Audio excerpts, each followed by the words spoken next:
The following program has had shockingly little input from any women, minorities, or disabled people. Nobody to temper the crazy musings of an old white man. That is precisely why viewers' discretion is advised.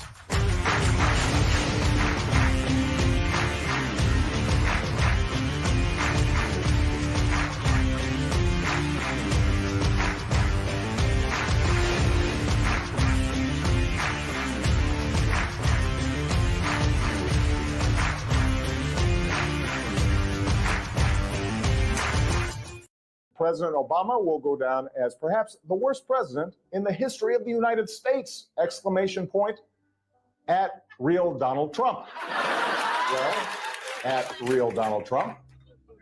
At least I will go down as a president. I know people have talked to you about whether or not you want to run. Would you ever? If it got so bad, I would never want to rule it out totally. A new world order. These allegations are false. Weapons of mass destruction. The USA Patriot Act. The blueprint for large corporations. We once were, we are no longer a Christian nation. Donald Trump confirmed that he is considering a run in 2016. Do it. I am officially running for President of the United States. He will never be President of the United States. Donald Trump will never be elected President of the United States. People are watching these results come in. We're going to make this decision now. Donald Trump will be the 45th President of the United States.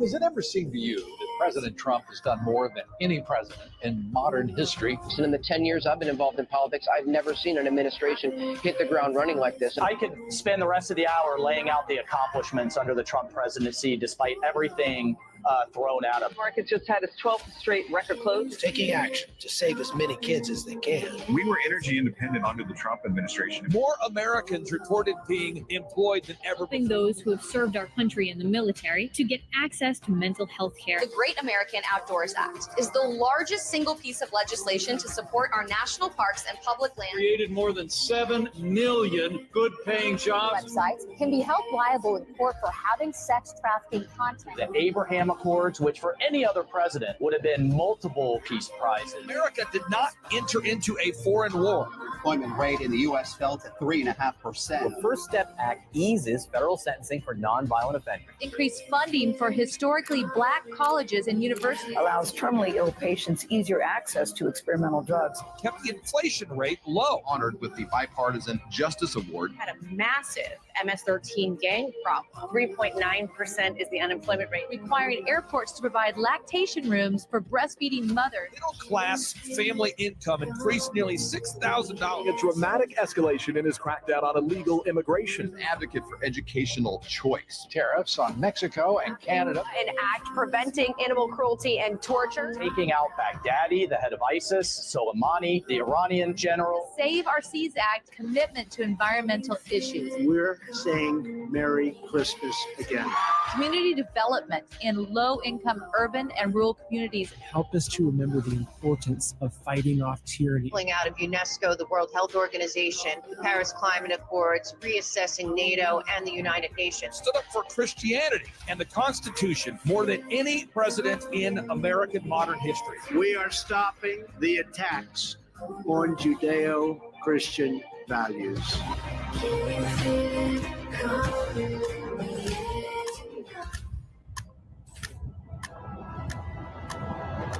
Do you miss me yet?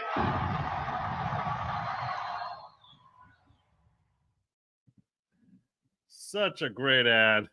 Such a great ad. Such a great ad. Good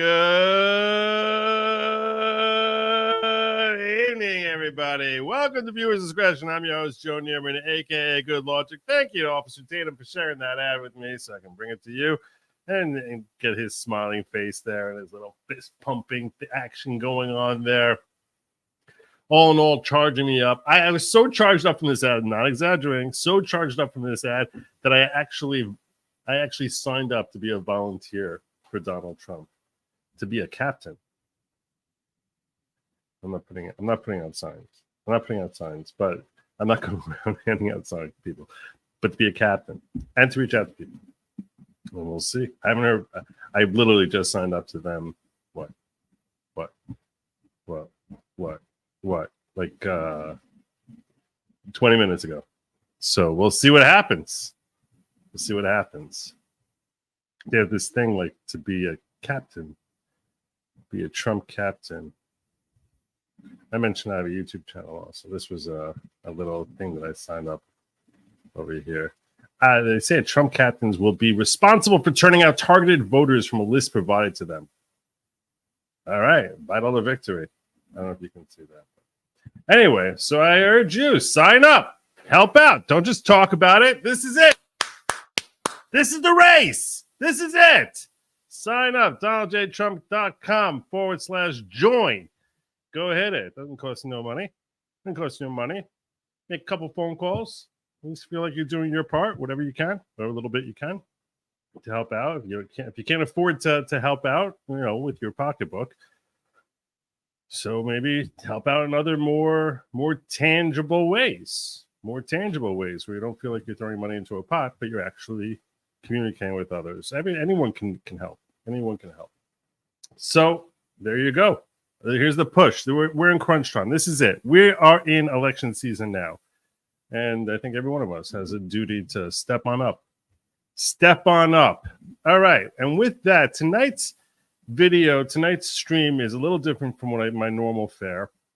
And it's because I was on with George the Giant Slayer earlier today and a panel of folks. And there was reference that was being made to this individual, Yuri Bezmenov, who's a former KGB, not KK, not KK. No, not KK. Former KGB, never go full K. Former KGB operative who defected to the West in the 80s during the Cold War and lectured about tactics that Russia was using in order to try and subvert America. And it's as ever timely today as it was back then. It's an hour-long video. This is not the video I wanted. Okay, this is not where I wanted to be. I want to be at the beginning. Yeah, so it's an hour-long video. I watched the first 20 minutes of it a long time ago when the first time I heard this guy's name, which was probably 2 years ago or so.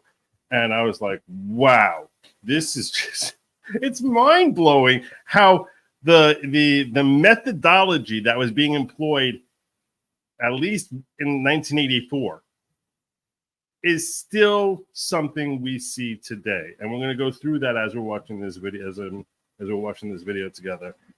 And it's terrifying. It's really terrifying. So I thought it's important. Hey, V Radio's here. I'm sure he would agree that this is important stuff. So I think it's important for all of us to recognize what we are seeing, because you can't begin to defend against it if you don't know what tactics your political enemies are engaging in. So I think it's important for us to understand that, and that's why I think it was you. In fact, I'm glad you mentioned this. Thank you. I believe V Radio is the first person who introduced me to Yuri Bezmenov. And like I said, I made it a half hour through, and then I got sidetracked, and I don't think I ever finished this video. I don't think I ever finished it. But from what I recall, it was very poignant, and people were talking about it today. I was like, you know what? I really always wanted to watch that video, and why would I watch that alone? Why would I watch it alone? I should share with all of you so that you're as informed as I am about the various tactics that the left employs. And these are Marxist tactics that have been employed. And, once you get past his accent, which takes 3 minutes to get past that, he's very articulate in spelling out for us exactly where it is that the left, because frankly, McCarthyism got a very bad rap, but there was a lot of truth to where Joe McCarthy was coming from there when he was talking about the tactics that were being employed here domestically that were mirroring the tactics of communist Russia. And we still see it today. I mean, I'll tell you right now, the call for socialism has increased so dramatically over the last decade, where people think socialism is potentially a good thing, or various forms of socialism, things of that nature. So I think it's important for us to understand why this is taking root. And I think Yuri Bezmenov does a great job of walking us through that. Master Phillips, those who haven't seen this before, buckle up. God bless you. Member for 4 months. But this disciple over here, also the king of recruitment. God bless you, Master Phillips. Good to see you, brother. Joe, did you see the Forbes video of Congresswoman Moores expose Kamala and Joe Biden funding organizations who want the destruction of America through the Inflation Reduction Act? No. I know that they trumpet the Inflation Reduction Act as if this was actually a positive thing, even though it was truly horrific.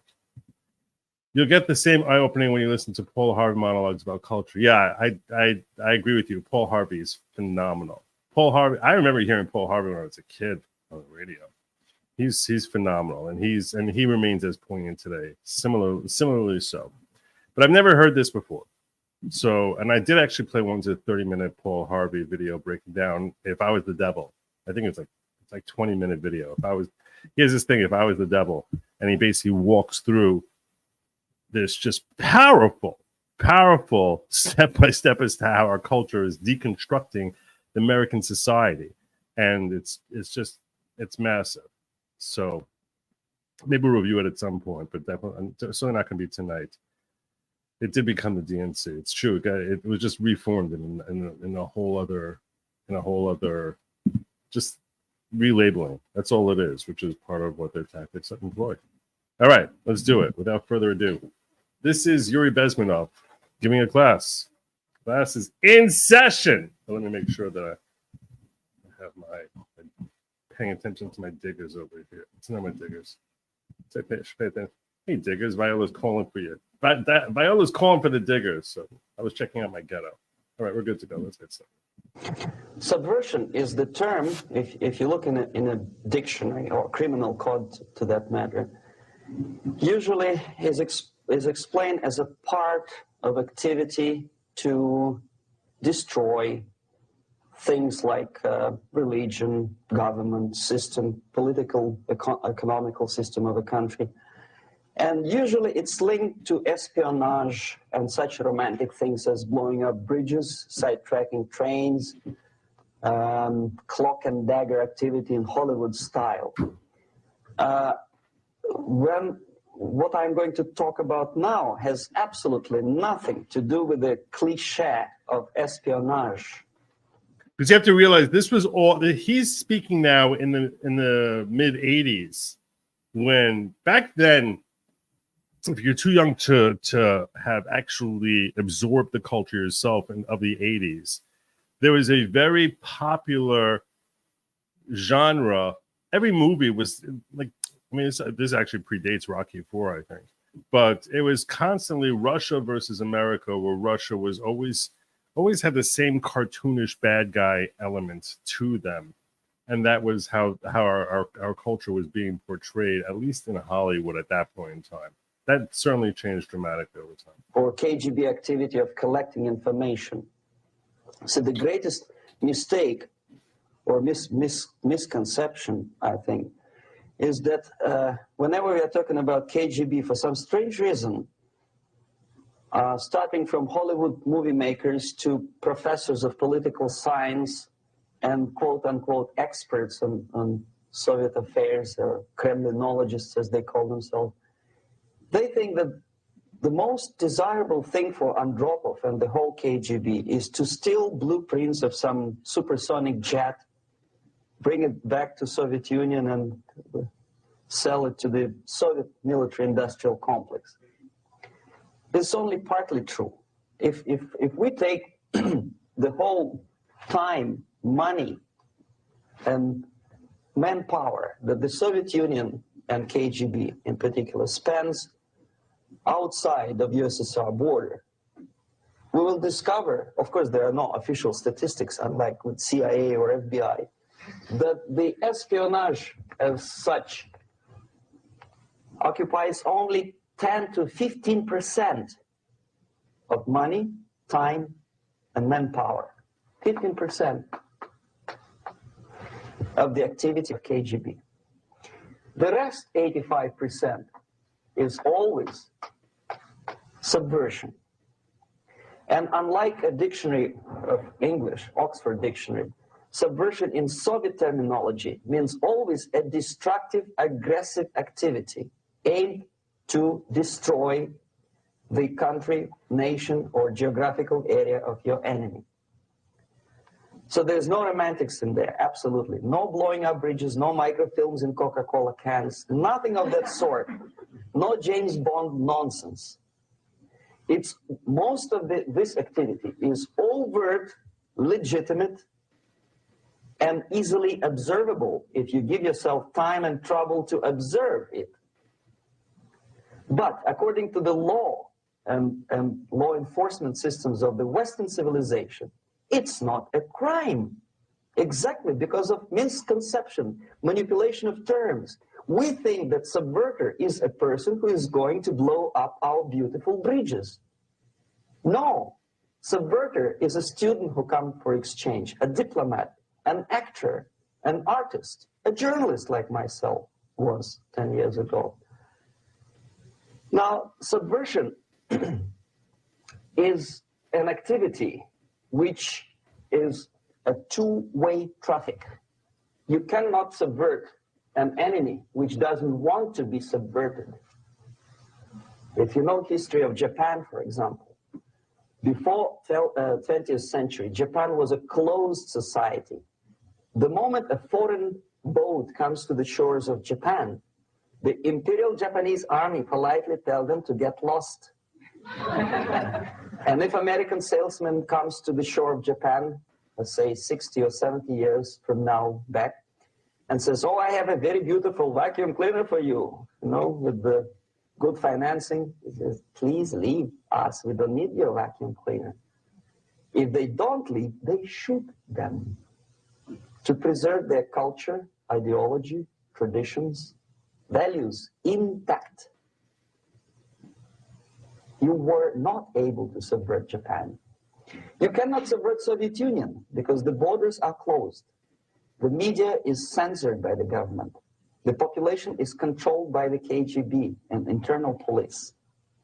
With all the beautiful glossy pictures of Time magazine and Magazine America, which is published by the American embassy in Moscow, you cannot subvert Soviet citizens because the magazine never reaches Soviet citizens. It's collected from the newsstands and thrown to garbage can. And this really underscores the difficulty of protecting America from subversion, while at the same time maintaining the liberties that we're all accustomed to and are essential to American culture. Because, yeah, it's very easy to keep out dangerous subversive ideas when you're in a totalitarian state. But when you're in a state that has the liberties that the West enjoys, you're going to be a far easier target for subversion.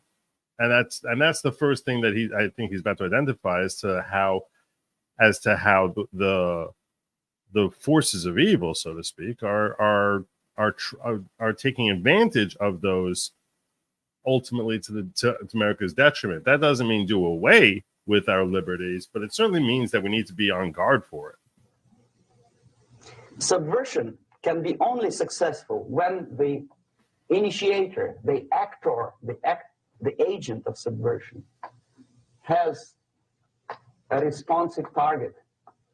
It's a two-way traffic. United States is a receptive target of subversion.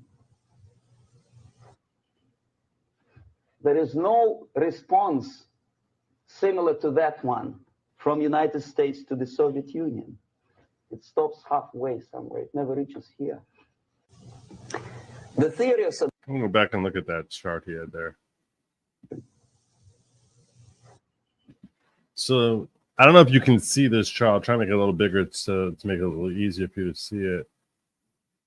But on top there he has uncontrollable growth of military industrial complexes, part of the subverter. Interactions, propaganda of peace. Tech and credits. Tech aid plus credits.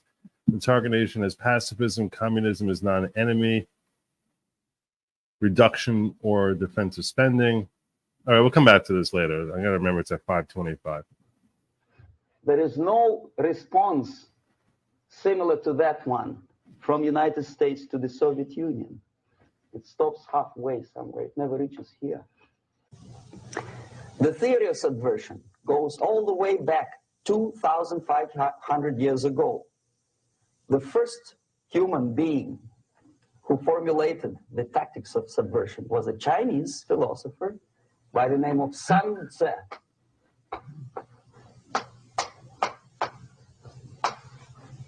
2,500 years BC. Sun Tzu.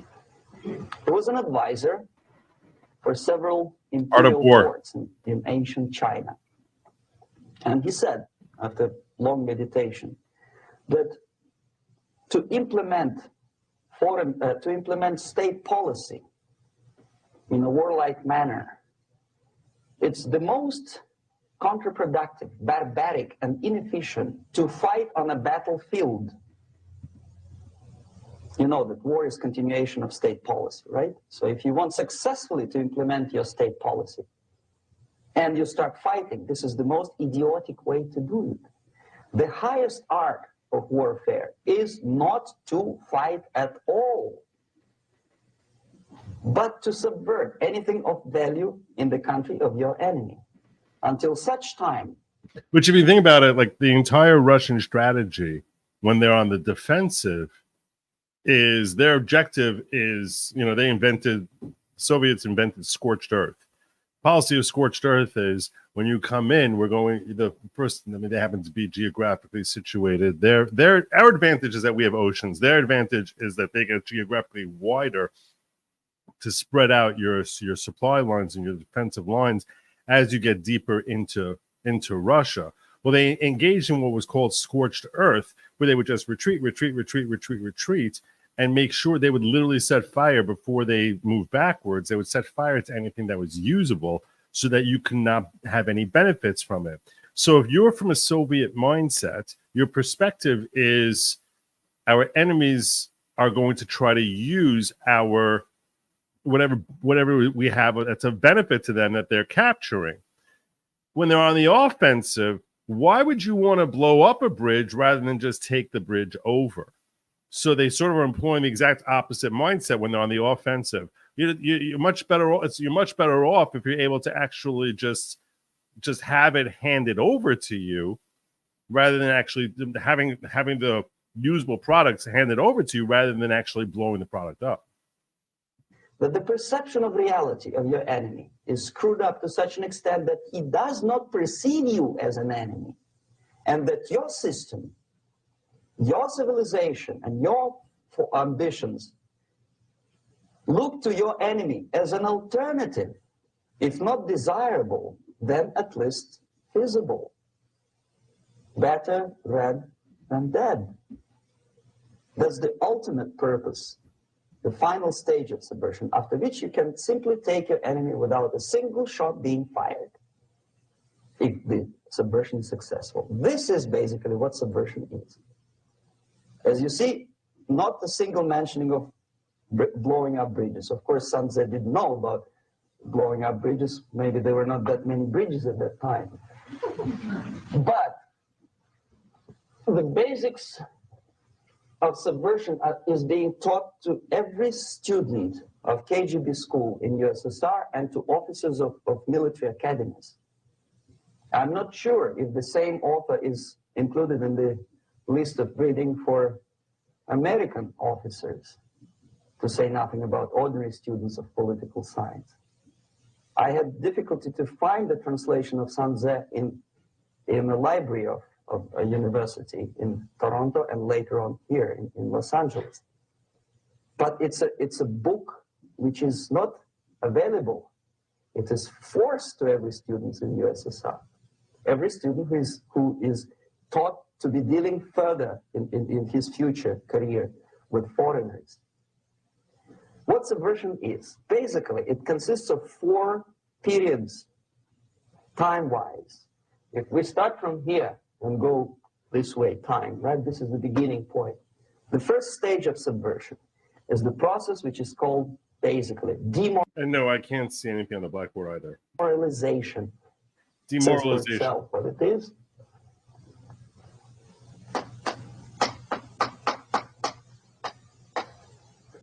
It takes from, say, 15 to 20 years to demoralize a society. Why 15 or 20 years? This is the time sufficient to educate one generation of students or children. One generation, one lifetime span of a person, a human being, which is dedicated to study, to shaping up the outlook, ideology, personality. No more, no less. Usually it takes from 15 to 20 years. What it includes? It includes influencing, or by various methods, infiltration, propaganda methods, direct contacts, doesn't really matter. I will describe them later. Of various areas where public opinion is formulated or shaped: religion, educational system, social life, administration, law enforcement system, military, of course, and labor and employer relations, economy. Okay? 5 areas. I will not write them down because we'll not have enough space. And you skip past culture. And what's a really interesting thing is if you think about the 90s, because he was saying this in 1984. This video is from, if you came late, this video is from 1984.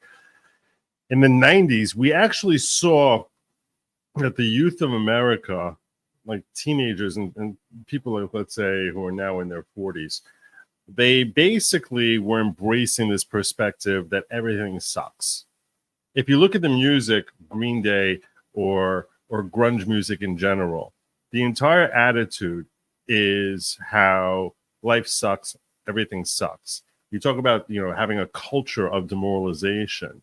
But that was, American Idiot was pretty much, it spoke to the youth of America. That was what the culture was. If you think about the culture of that entire period, it was a flip on its head from America, rah, rah, everything is great in America in the 1980s to the 1990s was like, life sucks, everything sucks, everyone's a liar, everyone is just doom and gloom that became part, that was just built into the messaging that you didn't really even necessarily think about the fact that it's doom and gloom, but it was sort of a very depressing type. If you actually looking at the lyrics of any of these songs, they're very depressing. They're about suicide, drug overdoses, trying constantly to escape from the pain of life rather than embracing the pain in life as an opportunity for growth, which is a healthy way of dealing with these challenges. So, but that was, he's so far ahead of his time when he's describing this demoralization in the sense, certainly with respect to culture. Now, with respect to religion, it started taking a bit of a beating in the 80s. Religion was stronger in the 80s, but it started taking a bit of a beating. But those are the 2 areas that to me really stuck out the most as far as where we see this demoralization starting to seep into American culture. Yeah, they were canceling. Yeah, they were literally canceling Happy and Alive music. That was looked at as being 80s and very no. And I'm not looking to hate on Green Day specifically when I was, referring to American Idiot, but I'm saying is there's a reason that they were so popular in the 90s because that was the overall attitude of the culture of the 90s. Modern Western culture has none of the strengths while retaining all the weakness of traditional Western culture. We have 0 advantages. Modern Western culture has none of the strengths. Sadly, this is true. Sadly, this is too true. Sometimes when I describe all the methods, students ask me question, are you sure this is the result of the Soviet influence? Not necessarily. You see, the tactic of subversion, about which I'm talking, is similar to the martial art, the Japanese martial art.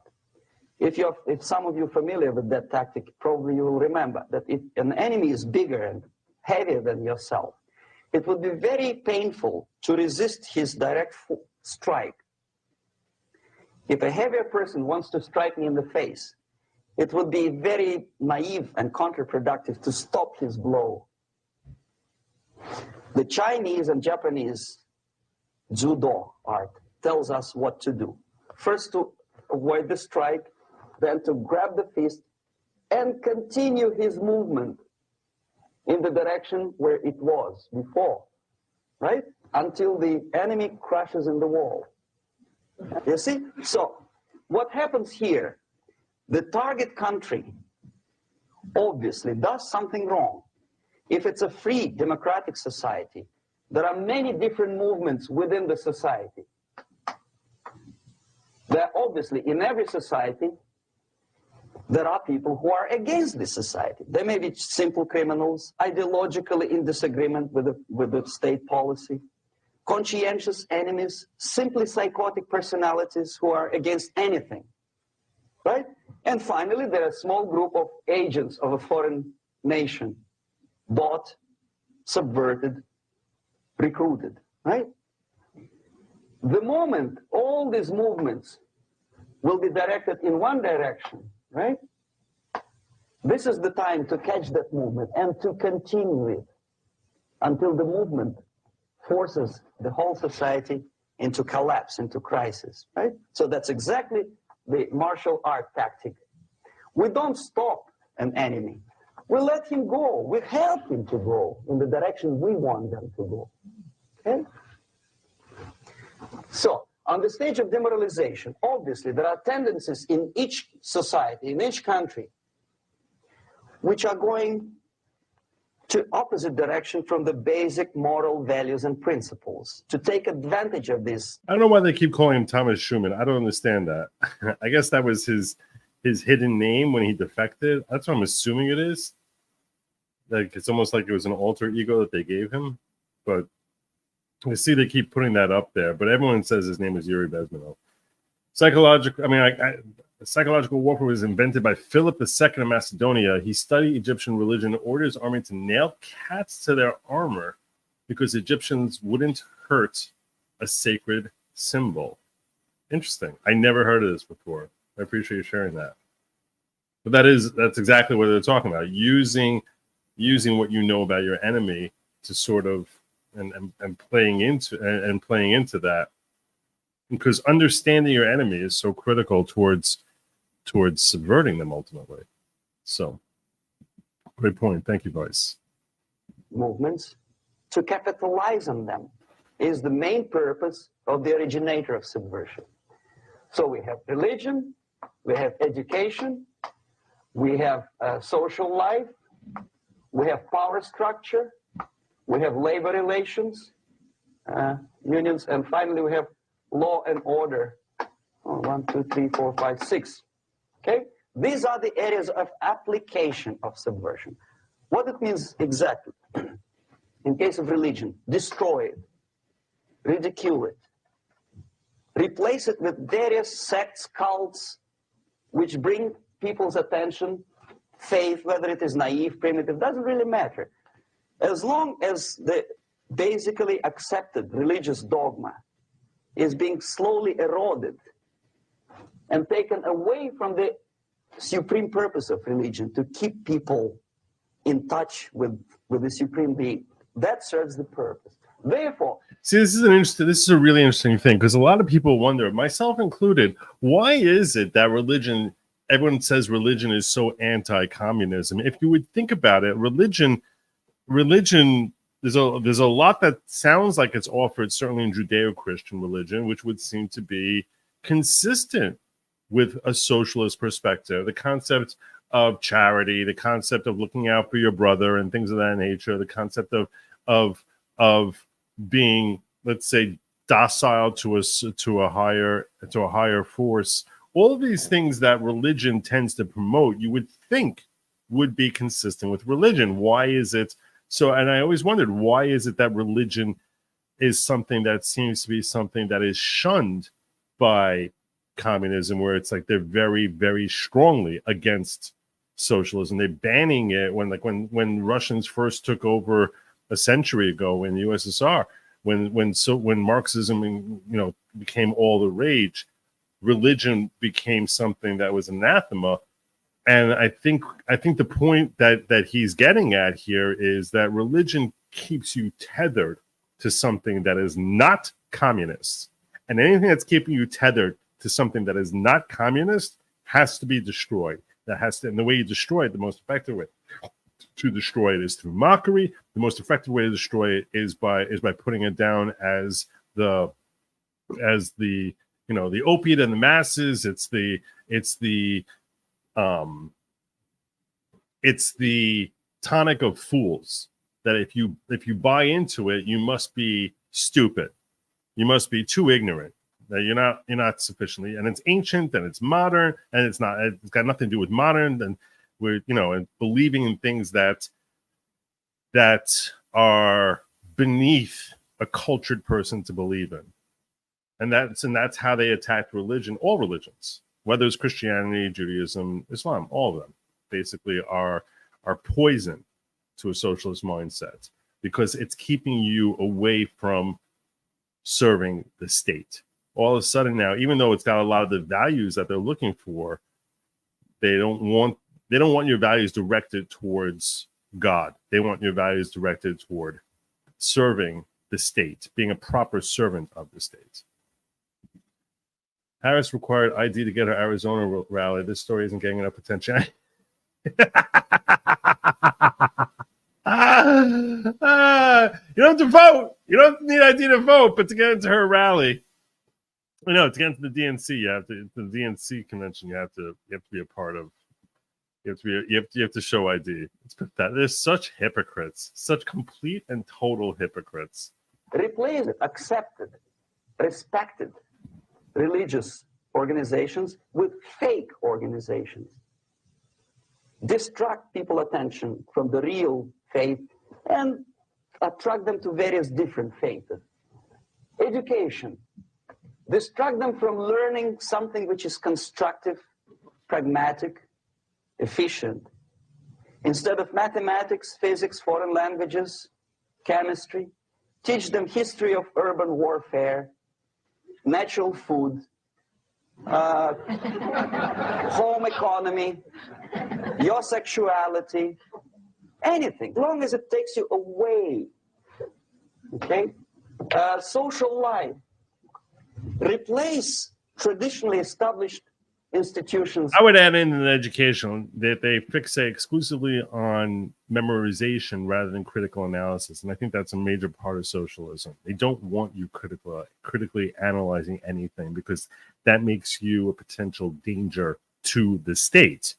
Instead, it's about memorization. Spit back at us what we tell you. And then you're a good person. Then you're a good boy, because ultimately it's training you in two ways that are positive. One is to be a good little subject, and two, to never think outside the box in a way that could be dangerous to the state.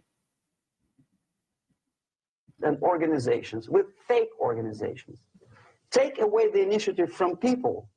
Take away the responsibility from naturally established links between individuals, group of individuals, and society at large, and replace them with artificially, bureaucratically controlled bodies. Instead of social life and friendship between neighbors, establish social workers institutions. The people who are on payroll of whom? Society? No, bureaucracy. The main concern of social workers is not your family, not you, not social relations between groups of people. The main concern is to get the paycheck from the government.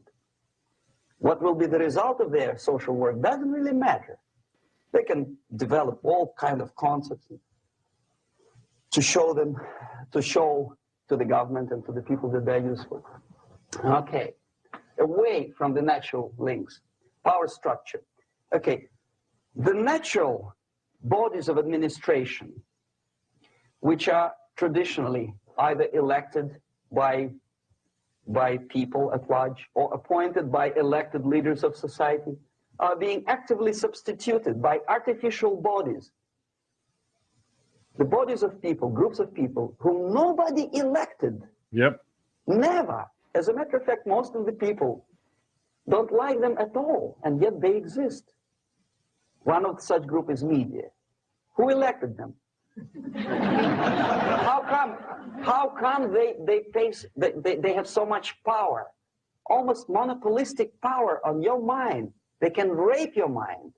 But who elected them? How come they have a nerve to decide what is good and what is bad for the elected by you, president, and his administration? And this is why early in the Biden administration, they tried introducing the Ministry of Truth, because they saw that there was a destructuralization of traditional media, which was always the perfect propaganda tool. And all of a sudden, voices were being heard that were not willing to just bend the knee to whatever narrative the state wanted to give. So what they tried doing is they tried delegitimizing it with their Ministry of Truth. They got such massive kickback and blowback from Americans that they had to disband that entire thing. But that entire concept of having a Ministry of Truth, which is really, it's about as tyrannical as you can imagine, it became a necessity for them to try to do that, because voices like mine are terrifying to them. And that's why I'm sure they give tons of money to YouTube and the other mainstream platforms. They're very frustrated by Elon Musk allowing a free expression that he allows. Who the hell are they? The nerve to decide what is good and what is bad for the elected by you, president, and his administration. Who the hell are they? Spiro Agnew, who was hated by the liberal left, called them a bunch of enfeebled snobs. And that's exactly what they are. They think they know. They don't. The level of mediocrity. In a big establishment like New York Times, Los Angeles Times, major television network, you don't have to be excellent journalist. You have to be exactly a mediocre journalist. That's easier to survive. There's no competition anymore. You have your good, nice income, $100,000 a year. That's it. Whether you're better or worse doesn't really matter anymore. As soon as you're smiling to the camera and do your job. That's it. No more competition. Power structure slowly is eroded by the bodies and groups of people who do not have neither qualification nor the will of people to keep them in power, and yet they do have power. Sounds like Kamala Harris. Okay. Together with that, there's another process. Law enforcement, law and order organization and structure is being eroded. For the last 20, 25 years, if you see old movies and new movies, you can see that in new movies, a policeman, an officer of the United States Army looks dumb, angry, psychotic, paranoid. A criminal looks nice, kind of, well, he smokes hash and shoots the whatever drug, but basically he's a nice human being. He's creative. He's morally good. And he's unproductive only because society oppresses him. Whereby a general of Pentagon is always, by definition, a dumb, a war maniac. Tell me that this isn't what we see today with all cops are bad and all that other stuff. Just the constant spitting on law enforcement. Tell me this isn't what we see to like the 100th degree today. A policeman is a pig, rude policeman. He abuses his power. No? A generalization like that. The hatred, the mistrust to the people who are supposed to protect you and enforce law and order. Moral relativity. The Angelo Buono process lasted 2 years in Los Angeles. Relativity. The Angelo Buono process lasted 2 years in Los Angeles. And yet there are still some lawyers who say, look, he's a nice character, as a matter of fact. There was some witness who said, also a criminal, who said, Well, he's a nice guy. I asked him one day to burn a house of my enemy, and he wouldn't do it. He's a nice fella. Erosion. A slow substitution of basic moral principles, whereby a criminal is not a criminal, actually. He's a defendant. Even if his guilt is proven, there is still a doubt. To kill or not to kill, to be or not to be. Thou shalt not kill, yes. But this line may not necessarily be applicable to a murderer. Thou shalt not murder. That should be the presumption, not that thou shalt not kill. Okay, labor relations. At this stage, within 15 to 20 years, we destroy the traditionally established links of bargaining between... This is why I'm watching this with you all, because I think it's important for people to understand that this has been a long fight, but that this fight has taken new levels today. New levels. Employer and employee. The classical Marxist-Leninist theory of natural exchange of goods. Person A has 5 sacks of grain and person B has 5 pairs of shoes. And the natural exchange without money is when they bargain between each other. And only with the introduction of the third force, C, an entirely third foreign stranger who says, no, don't give him 5 sacks of grain, give it to me. And you give me your 5 pairs of shoes and I will distribute it accordingly. So that the economy will go. This is the death of natural exchange, death of natural bargaining. Well, trade unions were established 100 years ago. The objective was to improve working conditions and to protect the rights of workers from those employers who were abusing their right because they had more money. Objectively, at that time, initially, the trade union movement did work. What we see now is that the bargaining process is no longer resulting in the compromise, which is leading objectively to betterment of working conditions and increase of salary. What we I'm just warning you all. My vape just died. I'm trying a brand new vape product that I've never tried before. I have no idea what impact this is going to have on me. I don't know whether it's all of a sudden going to make it just start going crazy. I don't know if I'll start singing. I don't know what's going to happen. But I am trying a brand new vape that I've never tried before. Right here. It's called... Oh, I don't know. Called something. Fume. Anyway. Fume Extra.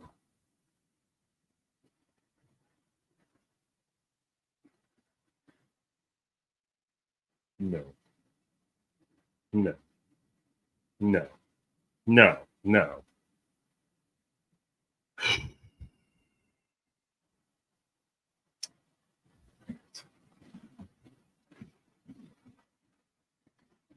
see is that after each prolonged strike, the workers lose. Even if they have 10% increase of their salaries, they cannot catch up due to inflation and due to missed time. More than that, millions of people suffer from that strike because economy now is interdependent. It's intertwined like one body. If previously steel workers, say 100 years ago, could strike and nobody would suffer, now it's impossible anymore. If a garbage collector strikes today, the rest of the multi-million city is stinking. I mean, there's no more service. In Quebec, for example, we had the electricians who were on strike in the middle of winter. You can freeze your bottom, and they still were on strike. Did they catch up with the salary? No, they lost. Who benefited? The leaders of trade unions. What is the motivation for strike? Improving of workers' condition? No, obviously it's not. Then what is it? Ideology. To prove to these capitalists. And the obedient horde of workers, like sheep, follow these people, and they cannot disobey. Why? Because if they do, you know what happens to them? Pickets, murders, shooting truck drivers by picketers. In Montreal, for example, I saw with my own eyes when I was correspondent of CBC International, Canadian Broadcasting Corporation, when the workers of aircraft factory destroyed computers and the equipment in the factory. And the administration employed strike breakers. Their cars were turned upside down and burned. Their houses were burned. Their kids were intimidated. And some victims were there. Of that you can be sure. Why? To improve conditions of workers? No. Ideology. Okay, so this is what happens basically. It may or may not happen without the help of the Soviet Union. But the natural tendencies are being greatly taken advantage of and capitalized by the Soviet propaganda systems. How? Whenever trade union strikes, we have influx of propaganda, mass media, ideological dissemination. The workers' right, and we repeat it like parrots. Yes, workers' right. Whose rights? Workers? No. The only freedom of worker to sell his labor according to his own desire and will is taken away from him. By whom? By trade union boss. Unlimited power is given. Responsibility. I want to sell my labor not for $2.50 an hour, but for $2. I don't have right. My freedom is denied to me. I know that if I sell my work for $2 an hour, not for $3 an hour, I will compete better with the other guy who is lazy and more greedy. I don't need $3. I need only $2. No, I was made to believe by media, by business, by advertising agencies that I need more and more and more. Have you ever heard any advertising on TV to consume less? No. No way. Whether you need a six-cylinder car or not, you have to buy it. And hurry up. When I was driving here on the local radio station, an excited announcer said, "You hurry up, rush and save, save, save. There is a pantyhose sale." Save by buying more. So true. Of course, of course. Breck Nichols hitting me with the 20 rent. This is gold. Thank you. You're very welcome, Breck Nichols. Thank you for your support. You're awesome, brother. It would be too naive to expect that KGB makes that advertising agency to do such a crazy commercial. No, of course not. But what we did when I was working for Novosti Press, we would snow plow editorial offices, student organizations, religious groups with literature of class struggle. If not directly Marxism-Leninism propaganda, then a propaganda of the legitimate aspirations of working class, betterment of life, equality. Equality, mind you. President Kennedy once said, we will make America to believe that people are born equal. Are people born equal? Is there any mentioning in the Bible or any other holy scripture in any religion, if you don't believe me, go to the library and check it. There is not a single word about equality. Just the opposite. By your deeds, God will judge you. What you do is important. The merit of your personality. You cannot legislate equality. If you want to be equal, you have to be equal. You have to deserve it. And yet we built our... I really never even thought about that before. That's such a great point. There really is no talk about equality in any religion.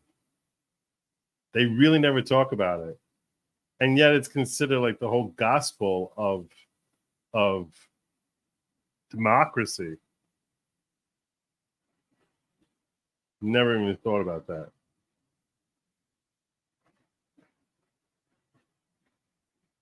Wow. Society, on the principle of equality, we say people are equal. We know it is false. It's a lie. Some people are tall and stupid. Others are short, bold, and clever.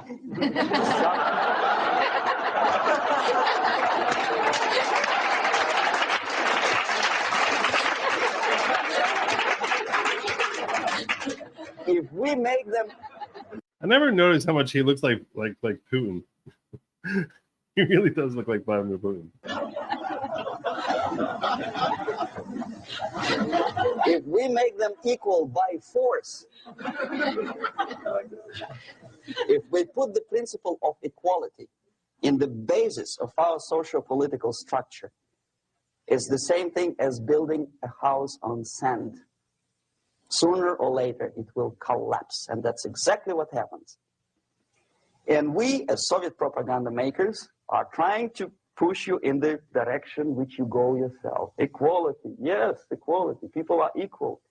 Land of equal opportunities. Is it true or not? Think about it. Equal opportunities. Should there be equal opportunities? For me and for a lazy bastard who comes here from some other country and immediately registers as a welfare recipient benefits. I never received a single dollar. No, sorry, I did receive once. But those are pictures of him when he I guess when he defected. It says in this photograph from Mr. Yuri Bezmenov. So this is from when he defected. I never applied for welfare. For the 13 years, I took any job. Security guard, journalist, taxi driver, anything. Well, I was restless, but some people don't like it. They immediately. So why should we have equal opportunities? Why? The equal opportunity to excel. Equal opportunity in equal circumstances, yes, but you know people are different.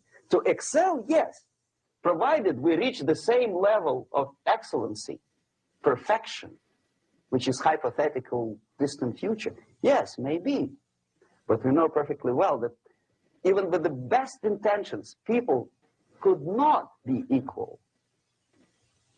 Why should we have equality in the, say, legal system? Myself, I'm considering myself a law-abiding citizen, and a person who comes here to rob and shoot, say, the United States administration under Carter imported thousands of Cuban criminals. They were non-criminals, yet they were accepted. Do you think it's fair if myself and my wife from Philippines, who work like a, excuse me, horse as a lab technician in the hospital, should have the same rights as a criminal from Cuba? Why? And yet we repeat as parrots, equality, equality, equality. I will say that with respect to Americans, we have to start from a basis of equality. Like there's no other way to do it. You have to give people. I'm a massive believer in equal opportunity. Now, does that mean that we would anticipate that people would finish at the same place? No, because there are different talents, different skills, different work, different levels of work ethic, and then there's just a pure God factor of which people will call luck, as far as manifesting in success. But I am a believer in equal opportunity. Now that doesn't mean that's how I would apply it with respect to American citizens, as opposed to, let's say, someone who's looking to come to this country in a country where, let's say, we still had a border, which seems like a figment of everyone's imagination today, but where in those circumstances we don't give and should not be giving equal opportunity, irrespective of what their past looks like or what their objectives are. And the Soviet propaganda system helps us to believe that equality is something which is desirable. Democracy, as it was established by fathers of this country, of this system in the last century, is not equality. It's the system where different people, unequal people, have a chance to survive and help each other in constant competition, in constant perfection. Not inequality, which is superimposed from a godfather or a nice person in Washington, D.C. To me, I think he's describing equity. Back then, 1980s, they didn't distinguish between equity and equality. But what he's describing, the way he's describing equality is really the way the left will describe equity, as far as making sure people finish equal. And the absolute equality exists in Soviet Union, quote unquote equality. Everybody is equal in dirt, except some people are more equal than the others in Politburo. So the moment you bring a country to the point of almost total demoralization, when nothing works anymore, when you are not sure whether it is right or wrong, good and bad, but there's no division between evil and good, when even the leaders of church sometimes say, well, violence for the sake of justice, especially social justice, is justified in the countries like Nicaragua, El Salvador. Or America, when you have Kamala Harris bailing out people who are engaging in BLM riots. Well, maybe Rhodesia, and we listen to them and say, yeah, probably it's true. Is it true? No, it is not true. Violence is not justified, especially for the sake of quote-unquote social justice introduced by Marxist-Leninism. That is my former colleagues from Novosti Press Agency. Okay, so we reached that point. The next step is destabilization.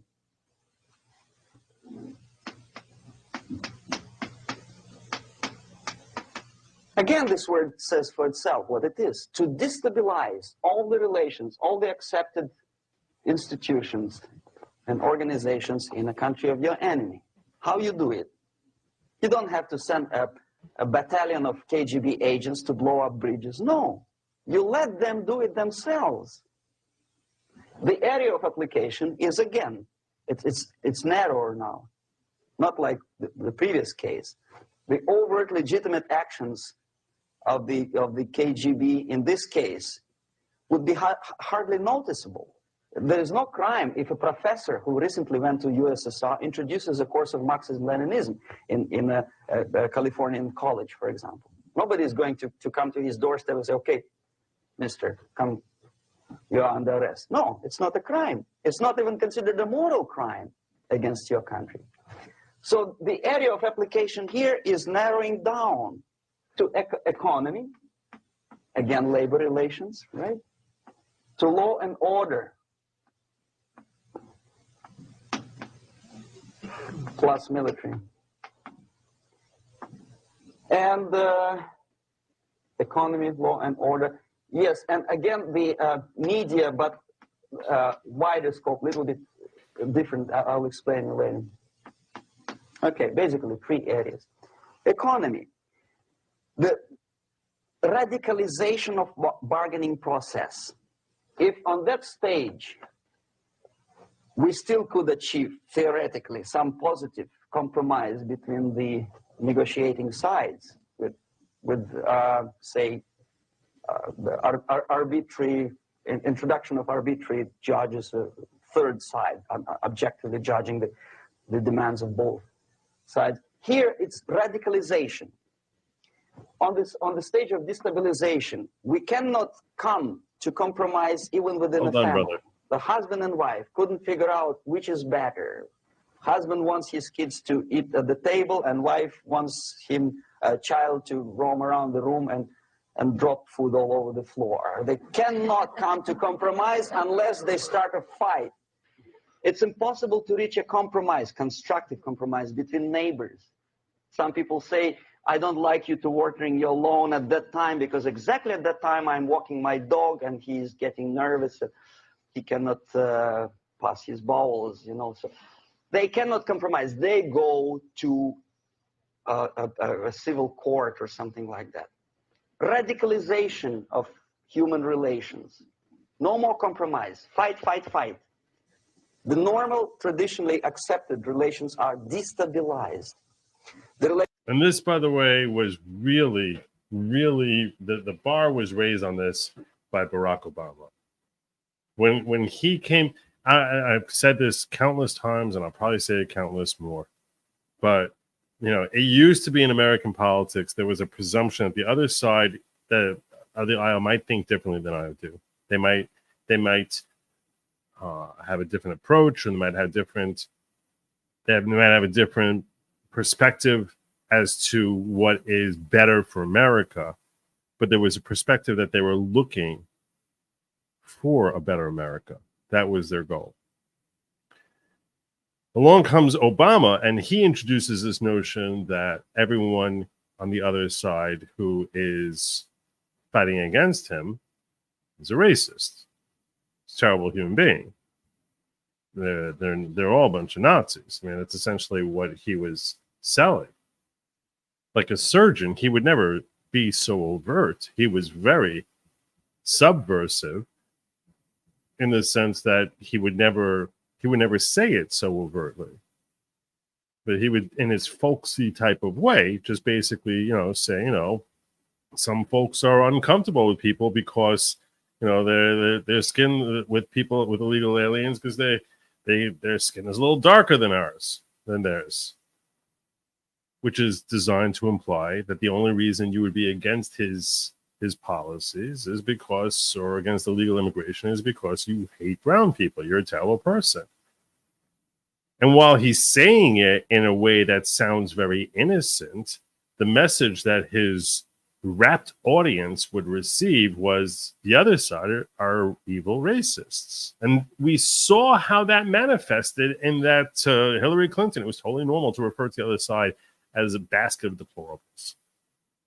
And who did she throw in that basket of deplorables? You're racists, you're misogynists, you're a whole bunch of ists that she put in her basket of deplorables. Because, and to her, she expected that to her audience. She didn't think that would get out, but to her audience, that would be something to be receptive to, because they spent 8 years listening to Obama tell them that the other side is not someone you can negotiate with, because you don't negotiate with evil people. So that divisiveness becomes something that was embedded, and from the right side of the aisle, folks were like, fine, I am deplorable. I'm going to embrace that. I am, and some people, I think, end up becoming radicalized, where they actually end up becoming the ists that are being described. Most of us, I think, did not.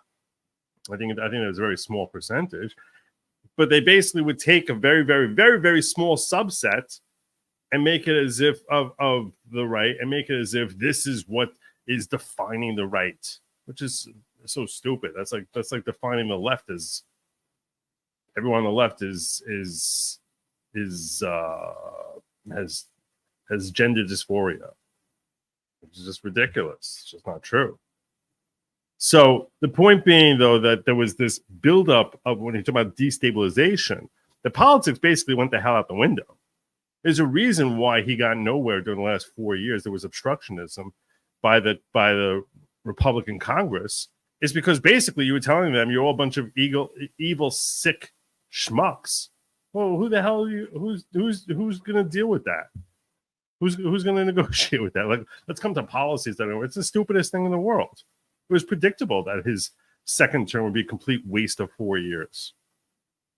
But then whoever was going to come up on behalf of the Republicans in the wake of that, 8 years of that crap, was going to be labeled the biggest, worst racist on earth.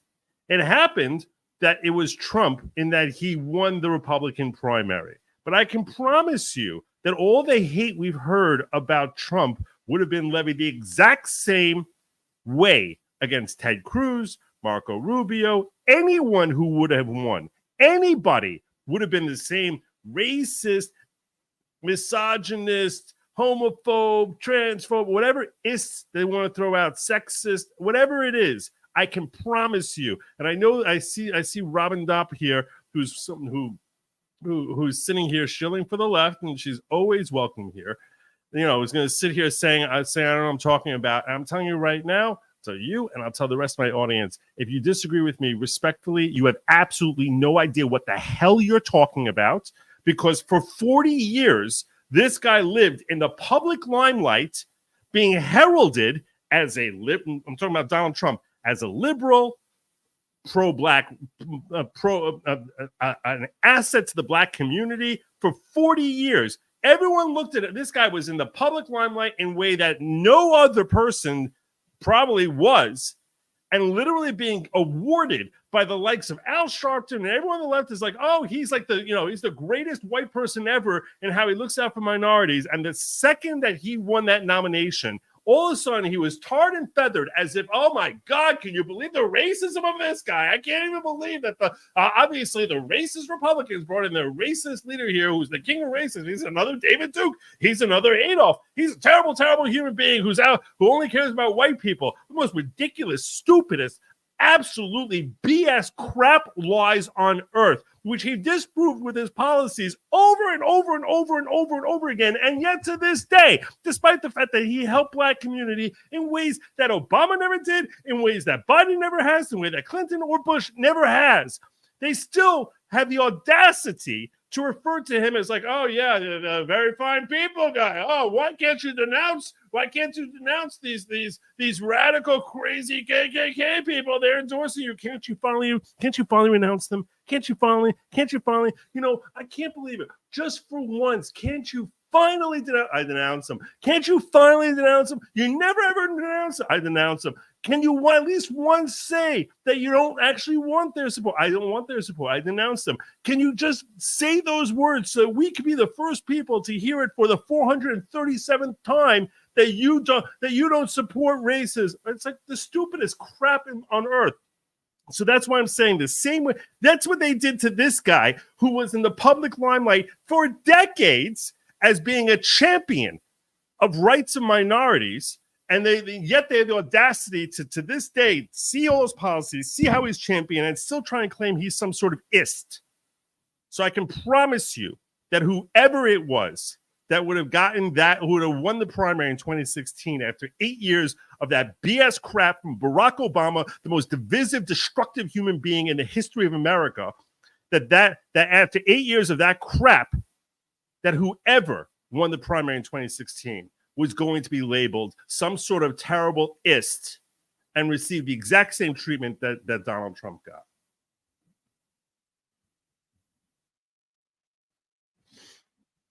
Relations between teachers and students in schools and colleges fight. The relations in economical sphere between laborers and employers are further radicalized. No more acceptance of the legitimacy of demands of workers. Unlike Japanese with the theory Z, if you ever heard about it, where the workers are involved in the decision-making process, therefore they don't have moral incentive to fight their bosses. In the United States, it's just the opposite. The harder is the fight, the better. The more heroic they look. When the Greyhound network was on strike recently, the correspondents of local TV networks all over the United States were approaching the strikers and they say, oh yes, we are doing something nice. They look like heroes and they were proud. There was some family, the husband was a bus driver. Now they decided in a protest against the bosses to camp somewhere in the forest. And they were presented to the audience as a heroic, nice people. Yeah. You see?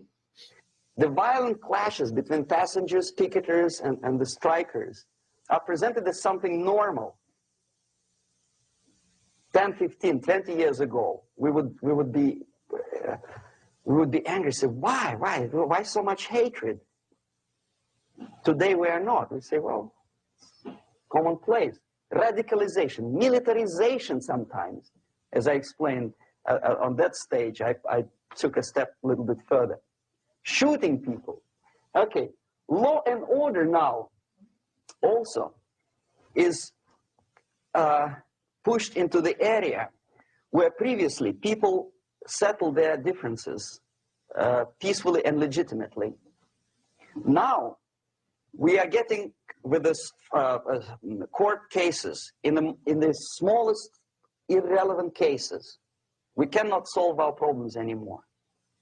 The society at large becomes more and more antagonistic between individuals, between groups of individuals, and the society at large. The media puts himself in the opposition to the society in general, at large, separate alienated.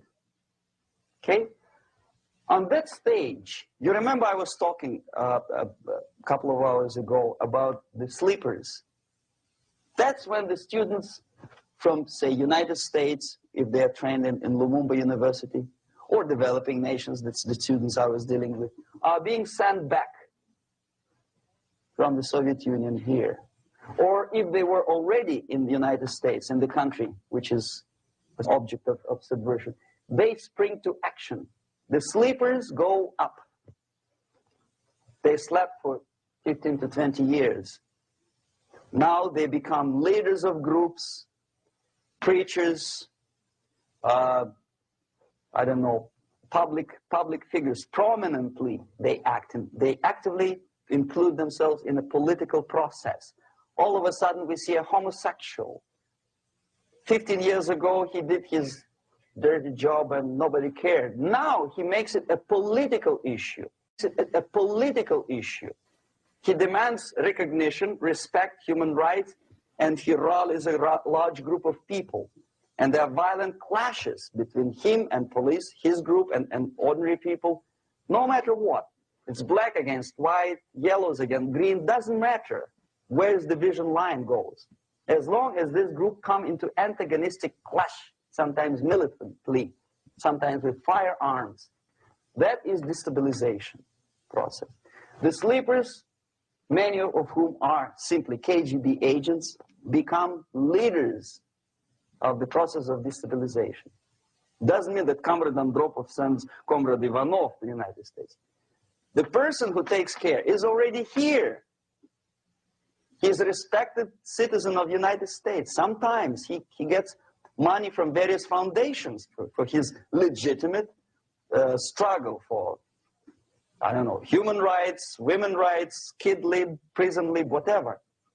There are sympathetic Americans who donate their money to him. This stabilization process usually leads directly to the process of crisis. In case of developing nations, that's the area where I was active. The process starts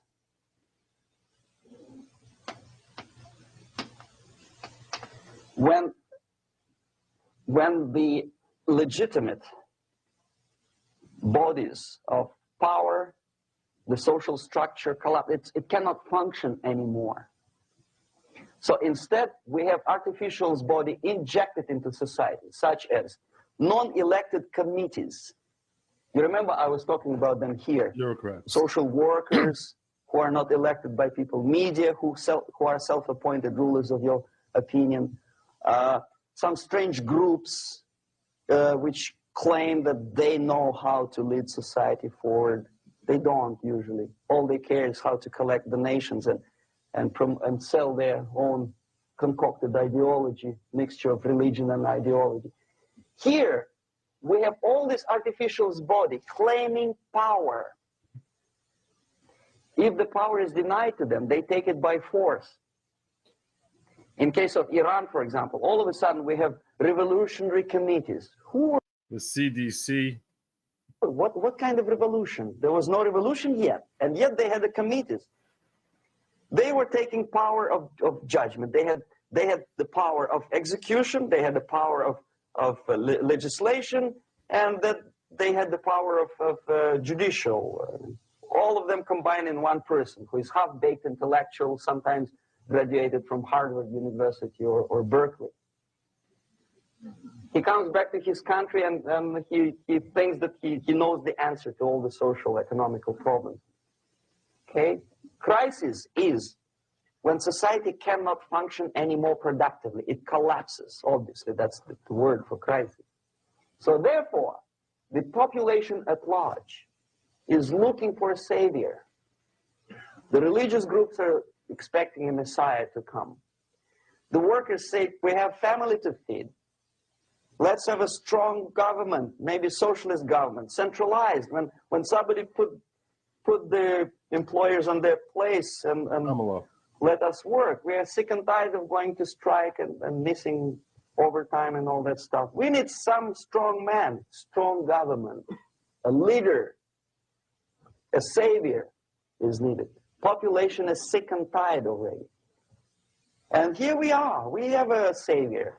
Either a foreign nation comes in, or the local group of leftists, Marxists, no matter what they call themselves, Sandinista, a reverend or some sort, Bishop Muzureva, like in Zimbabwe, doesn't matter. Patricia McCullough. A savior comes and says, I will lead you. So we have two alternatives here. Civil war and invasion. Okay? See how it goes? Civil war, we know what it is. Lebanon is the best example. The civil war, which was artificially implanted in Lebanon by injection of force of PLO, Palestinian Liberation Organization. Invasion we have in many other countries like Afghanistan, name any East European country, it was invaded by the Soviet army. But the result is the same. The next stage is normalization. Normalization is a very ironic word, of course. It is borrowed from 1968 situation in Czechoslovakia, when the Soviet propaganda and after them New York Times declared the country is normalized. The tanks moved into Prague, so there's no more Prague Spring, there's no more violence, normalization. At that stage, the self-appointed rulers of the society don't need any revolution anymore. They don't need any radicalism anymore. So this is the reverse from destabilization. Basically, it is stabilizing the country by force. So all the sleepers and activists and social workers and liberals and homosexuals and professors and Marxists and Leninists are being eliminated physically sometimes. They've done their job already. Okay? They are not needed anymore. The new rulers need stability to exploit the nation, to exploit the country, to take advantages of the victory. Okay? So no more revolutionaries, please. And that's exactly what happens in a number of countries. You remember Bangladesh? This is the crisis in which I was instrumental. First, they had Mujibur Rahman. In 1971, he was the leader of People's Party, Awami League, with mustache like Stalin. He was in Russia many times. In 5 years, he was shot by his former colleagues, Marxists. He fulfilled his function. In Afghanistan, it happened 3 times. First there was Taraki, then there was Amin, now there's Babrak Karmal. They killed each other successively, one after another. The moment he fulfills his duty, the first one demoralized country, the second destabilized, the third one brought it to crisis. Goodbye, comrades. Babrak Karmal comes from Moscow and put into the seat of power. Same thing happened in Grenada recently. Maurice Bishop, Marxist, was killed by Austin, what's his name, General something, who was also a Marxist. Right? So no more revolutions, please. Normalization now. From now on, no more strikes, no more homosexuals, no more women lib, no more kid lib, no more lib, period. Good, solid, democratic, proletarian freedom. That's it. Now, to reverse this process takes enormous effort. When today, United States had to invade Grenada to reverse the process of subversion. Some people say, boy, this is not good, it's not kosher to invade the beautiful country, island of Grenada. Well, why didn't you stop the process here, when Grenada was just approached by leftists? Why not to prevent Maurice Bishop to come in power in the first place? Did Grenadians want him? Very questionable. They didn't know who was Maurice Bishop in the first place. He came to power by coup d'etat himself. Okay? No, we let the situation develop further and further and further until the crisis and normalization very soon. And then the United States decided to invade country, discovering that the country was absolutely a military base for the Soviet Union. Of course, it's a drastic measure. Of course, it's a pity that Marine Corps had to lose, what, 17 lives? Very bad. Why not to stop the process before it comes to crisis? Oh, no, intellectuals will not let you. It's interference into domestic affairs. They're very careful not to let American administration to interfere in domestic affairs of Latin American countries. They don't mind Soviet Union interfere in this affair. Okay. So to reverse this process from here, it takes only and always military force. No other force on earth can reverse this process at this point. At this point, it does not take. This to me is the most interesting point. Like what what steps would need to be taken in order to like remedy this whole thing? And I put a poll up in YouTube asking what stage you think we're at. Do you think we're at stage 1, which is demoralization, stage 2, destabilization, 3, crisis, or 4, normalization? I haven't checked on that poll yet, but I'm curious if as I look in the ghetto, if you put it 1, 2, 3, or 4. If you ask me, I think we're past 2, but I don't think we're. I think we're probably in 3. I think we're the idea. I think most people feel as if America is in crisis right now. Not to skew the poll, but I feel as if most people, and that doesn't mean I'm right. I'm just telling you my perspective on this. Is I think that most people look at America as being in crisis right now, where there's people are exhausted with the other side, just exhausted, and looking for like some sort of remedy. And you can say that if you're on the right, that the remedy is is Trump, and if you're on the left, the remedy is Kamala. But I feel as if there's a definite exhaustion with like just so tired of like feeling as if the other side is so destructive to the betterment of America.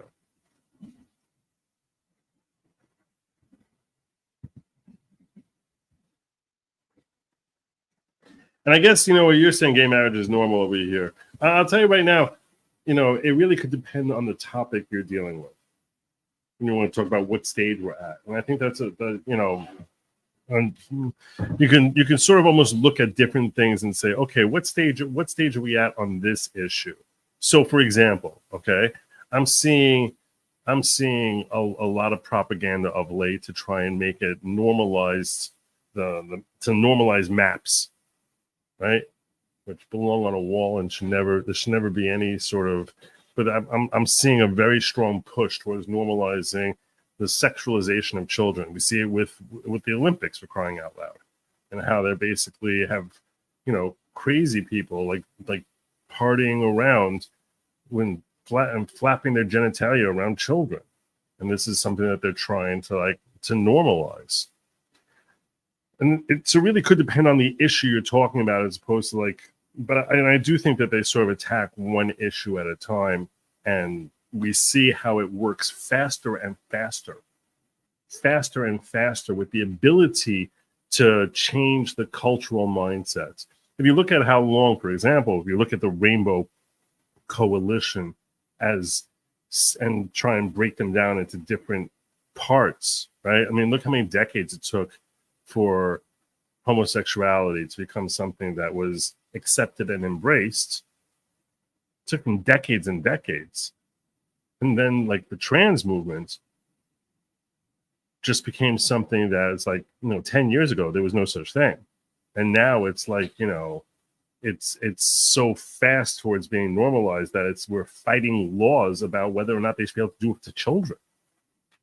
I mean, that's an astonishingly rapid rate compared to the length of time that the gay community fought to get their recognition.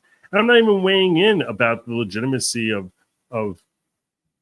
being pro or anti. I'm simply assessing the rapidity with which how fast things become normalized. And I think that there's a lot of reasons why it's a lot faster today. There's several reasons why it's a lot faster today. One of which is social media and the easy spread of ideas and the quick spread of culture. But I do think the large part of it is that America as a culture has been tenderized. What do I mean by saying tenderized? When I say America has been tenderized, what I'm trying to explain to you is this, and I'll come back to him in a second. We're going to finish the rest of this in a moment. But I want to point out to you that if your mindset has been bludgeoned over and over and over again, you start just becoming more accepting of foreign ideas as being like, all right, I'm not really on board, but what the heck? People look at it as a slippery slope. It's almost like when you tenderize meat. So then once that meat has been tenderized, so you're able to spice it up any way you want because it's become more open to just accepting whatever new element is introduced. So too, when you have a society that just gets bludgeoned and bludgeoned and bludgeoned and bludgeoned, after a certain while, it's like you start losing the will to fight. So that's why I think, and people have become sort of shell-shocked from the idea of fighting. That's what I mean when I say America has been tenderized. The West has been tenderized, where it's like, it's just so tired of fighting on this element or on that element that it's just like you just sort of don't have the same level of fight. And yeah, when it comes to protecting children, so that fight gets resurrected. And I hope for their sake, for our youth's sake, that we actually we stick to our guns as far as protecting them. But it's scary. It's scary because I do think we're well past demoralization. And once the society as a whole has been demoralized, I think that, and now that it has been demoralized, I think it's easier to destabilize various values which were always taken as a given and just start changing the landscape on that. And I think that sometimes the right gets taken advantage of on that, where it's like, oh, do I really want to stick my head out on this particular issue? So that destabilization becomes something that's like acceptable. I'm talking on a topic by topic basis as opposed to where he's talking about the country as a whole. But you can't lose the fight inside of you. You can't, especially when it comes to kids.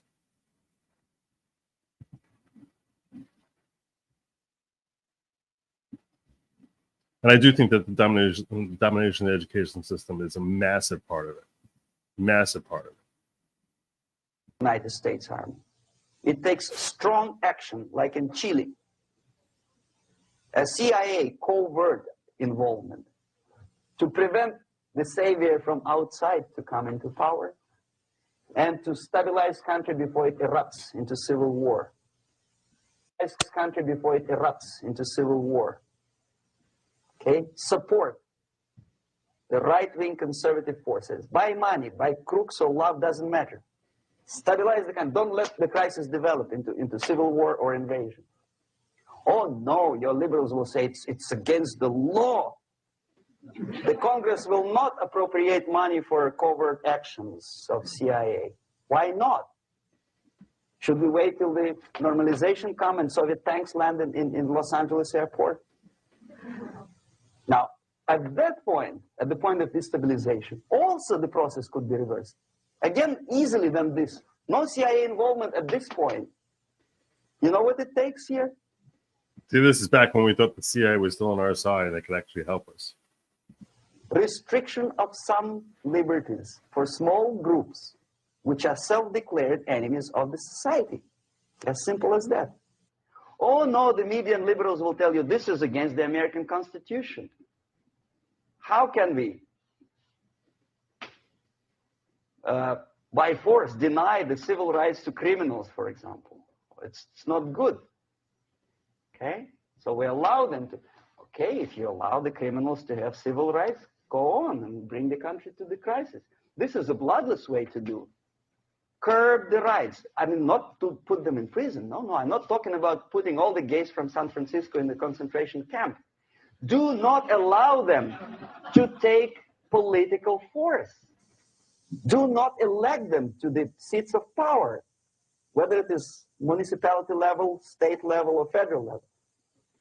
It has to be beaten in the heads of America. And this is where Soros has been so damaging to America and promoting these Marxists into different areas of power. This is where it's been so destructive. Republican voters that a person like that in the seats of power is an enemy. Do not be afraid of this word. It is an enemy. If he is not an enemy here, he will be here. Later on, he will be shot, of course.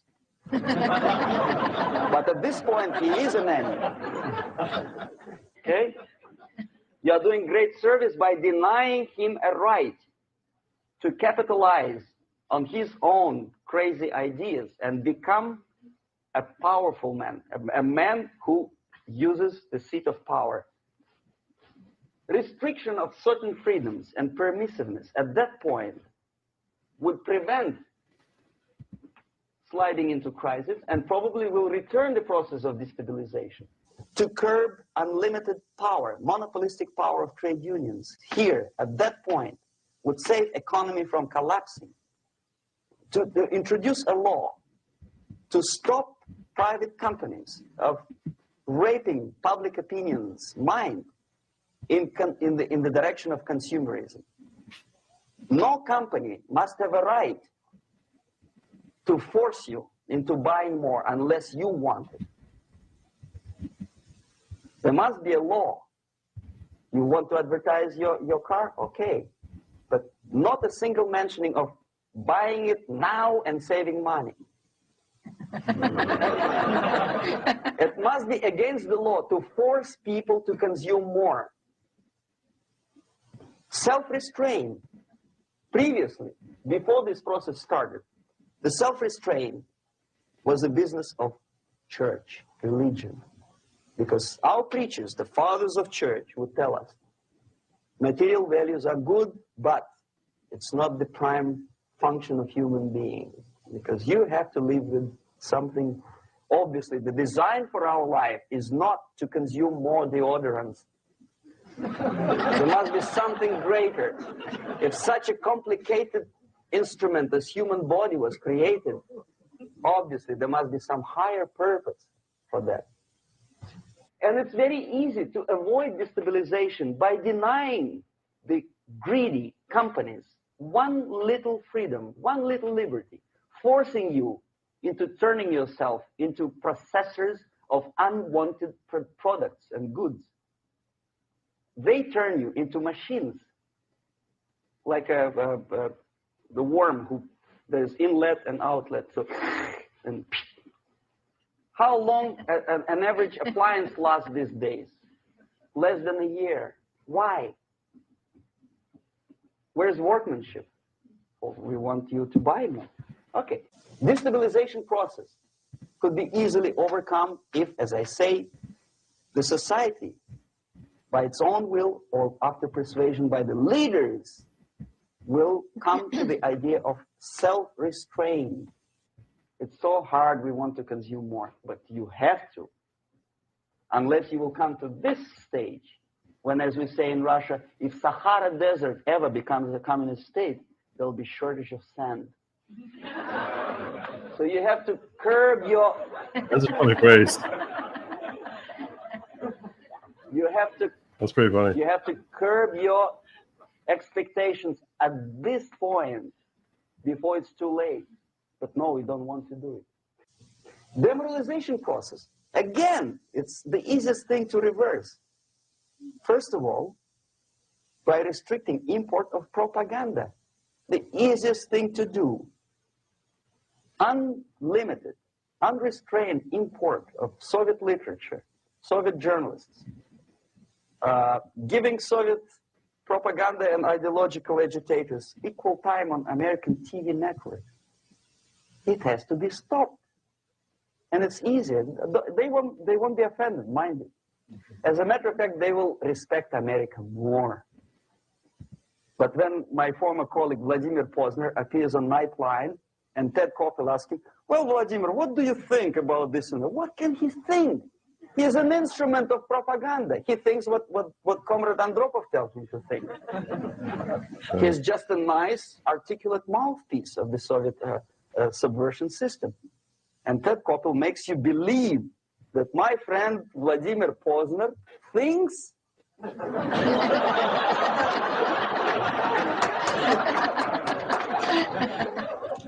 the process of demoralization may not have started at all if at that point the country, which is a recipient of subversion, actively, not violently, but actively, prevents importation of foreign ideology.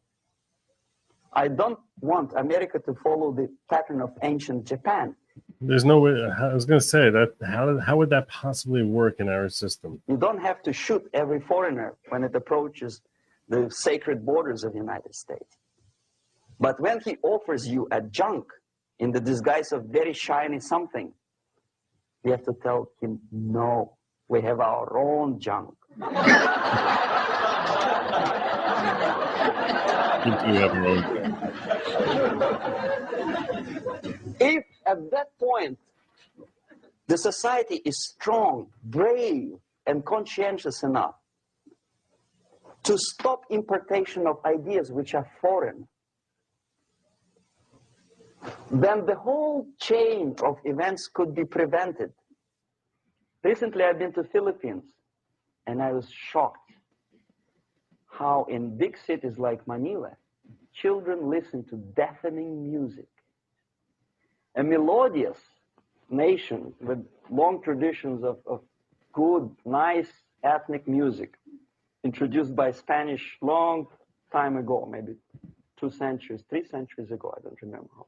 All of a sudden listen to musical garbage, blasting their radios at full blast, at full volume. Why?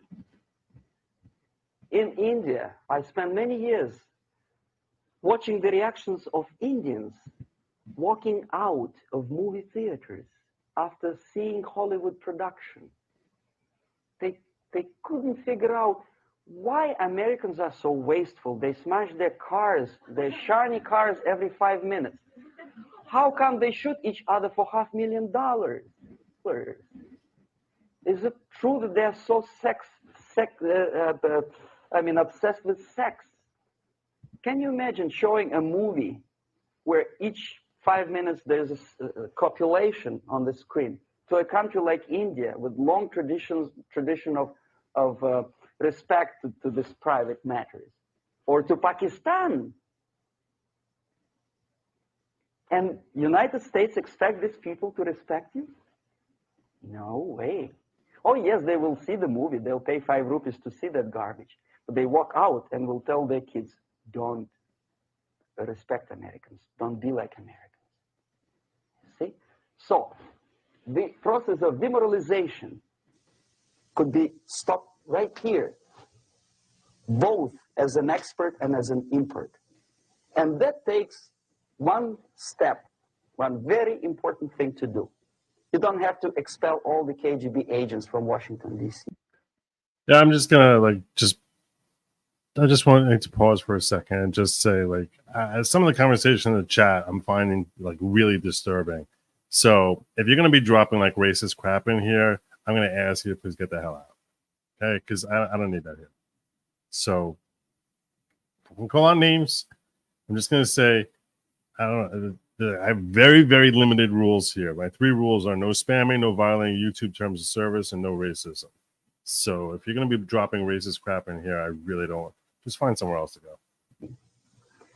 The most difficult and at the same time the simplest answer to the subversion is to start it here and even before.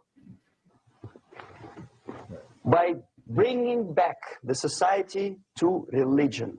Something that you cannot touch and eat and put on yourself, but something that rules society and makes it move and preserve it. A Soviet scientist, Shafarevich, who has nothing to do with religion, he's a computer scientist, did a very intensive research on the history of socialist countries. He calls socialist or communist any country with a centralized economy and a pyramidal style of power structure. And he discovered, actually he didn't discover it, he just brought to attention of his readers, that civilizations like Mohenjo-Daro in the river Indus area, like Egypt, like Maya, Incas, like Babylonian culture, collapsed and disappeared from the surface of Earth Gave you a warning. The moment they lost religion, as simple as that, they disintegrated. Nobody remembers about them anymore. Well, distantly. So, the ideas are moving society and keeping mankind as a society of human beings, intelligent, moral agents of God. The facts, the truth, the exact knowledge may not. All the sophisticated technology and computers will not prevent society from disintegrating and eventually dying out. Have you ever met a person who would sacrifice his life, freedom, for the truth like that? This is truth. I never met a person who said, this is truth and I'm ready to shoot me. To defend the truth. Right? But millions sacrifice their life, freedom, comfort, everything for things like God, like Jesus Christ. It's an honor. Some martyrs in the Soviet concentration camp died. And they died in peace, unlike those who shouted, "Long live Stalin," knowing perfectly well that he may not live long. Something which is not material moves society and helps it to survive. And the other way around, the moment we turn into 2 by 2 is 4 and make it a guiding principle of our life, our existence, we die. Even though this is true, and this we cannot prove. We only can feel and have faith in it. So the answer to ideological subversion, strangely enough, is very simple. You don't have to shoot people. You don't have to aim missiles and Pershings and cruise missiles. Stay true to God, basically. Stay true to God. That's essentially what you simply have to have faith and prevent subversion. In other words, not to be a victim of subversion. Don't try to be a person who in judo is trying to smash your enemy and being caught by your hand. Don't strike like that. Strike with the power of your spirit and moral superiority. If you don't have that power, it's high time to develop it. And that's the only answer. That's it. Thank you. Well, there you go. There's Yuri Bezmenov. All right, thoughts from the audience? One reason or another, some of my super chats weren't collecting here. Kimmy Joe said, Joe, after this, can you pull up Forbes video where Congresswoman Moore shows exactly where our money is going through the Inflation Reduction Act so people can understand why she's a danger? Yeah, I saw this and I pulled it up here. I think that's a good idea. I did mention the Inflation Reduction Act. And I'd like to hear from this woman. Tell us, give us your thoughts. Where's the money going? Where is the money going? But I think that was a very important message so we can better understand how a society gets deconstructed from within.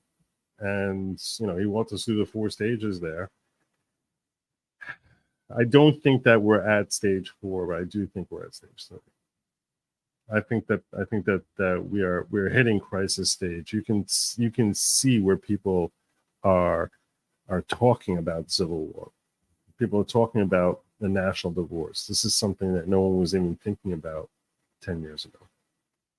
So, anyhow, that was that. I want to hear from Shelley Moore. I'm going to take up this suggestion here. I'm going to take up your suggestion. Who was it? It was Kimmy Joe who asked me to pull this up here. So let's hear her explain about the Inflation Reduction Act. Who is Shelley Moore? I don't know anything about this woman. Shelley Moore.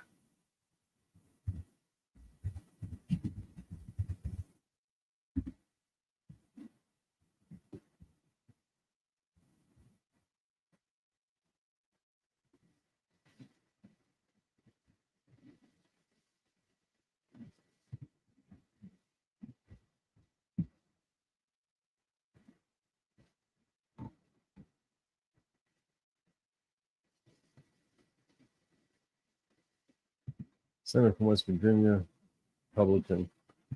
All right, let's hear from her.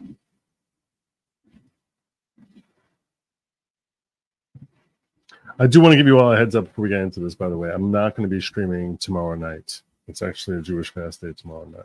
It starts tomorrow evening. So I will not be streaming tomorrow evening. I may do a locals tomorrow. Maybe. That's a goodlogic.locals.com.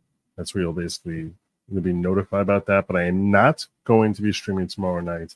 I'm not sure whether I'm going to be streaming on Tuesday night. That's like sort of, it depends how I'm feeling, because I'm going to be engaging in a fast for like 25 hours.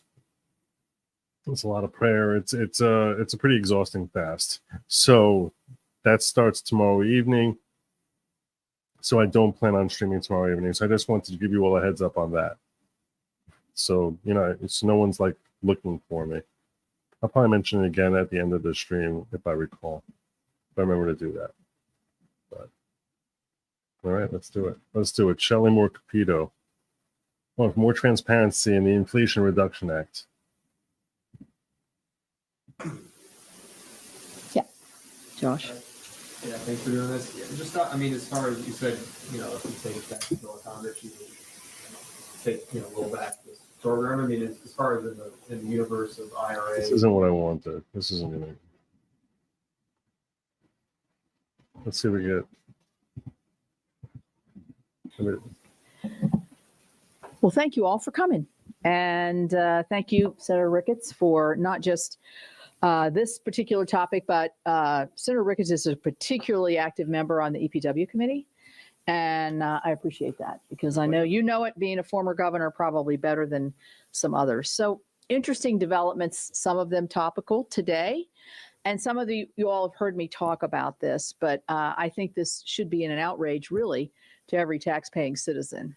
We're talking about the Inflation Reduction Act, which is almost 2 years old as of this August. And it also, I noticed in the president's schedule that he was getting briefed on the Inflation Reduction Act. So I'm sure he got this briefing while he was being briefed on the Inflation Reduction Act, which we have renamed Invest in Radical Activities Act, because that's what this is about. So we've really been digging into who is getting these massive amounts of grants through the EPA. There's $3 billion in the Inflation Reduction Act, the IRA, that will go for climate, different climate kind of buckets. And in our investigation, we found that a lot of this money that's going out really has little to do with the environment and a lot to do with funding groups that are basically engaged in what I characterize as anti-American activities. They're anti-American, anti-Semitic, anti-Israel, anti-police, and anti-border security.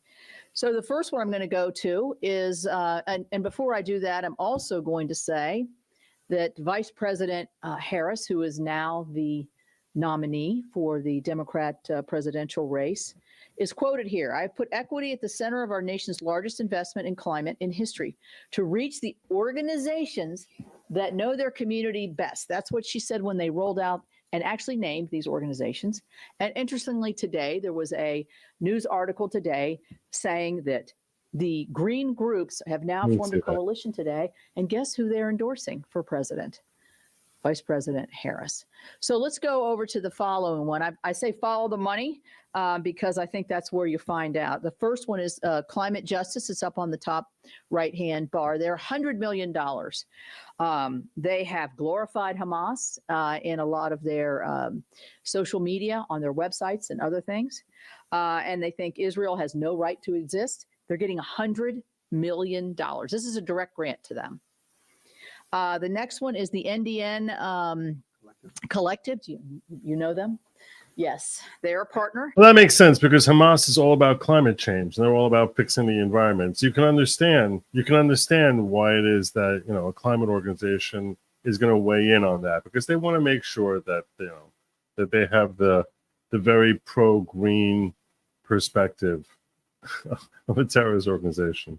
Yes, they on their social media call the United States a so-called country and also call for the defunding of the police and our United States military. Imagine that in these times right now. Next, we have two New York and New Jersey coalitions that are getting $50 million. They're actually going to be participating in granting $50 million. Their quotes are, "The border and concept of citizenship is racist and wants no collaboration with federal immigration officials, and the ICE agenda is racist as well." Then we have the social and environmental entrepreneurs, $50 million. Again, abolish police, abolish prisons. The latest one, and these were all, those previous ones I'm talking about were all announced in December by the vice president and named on the EPA's materials as they rolled them out through the press. This is very important for Trump to hit on this, how she's basically using your money to fund radical organizations that are attempting to destabilize America. The Ella Baker Center for Human Rights, the most recent funding was announced last week, is getting between $1 and $3 million.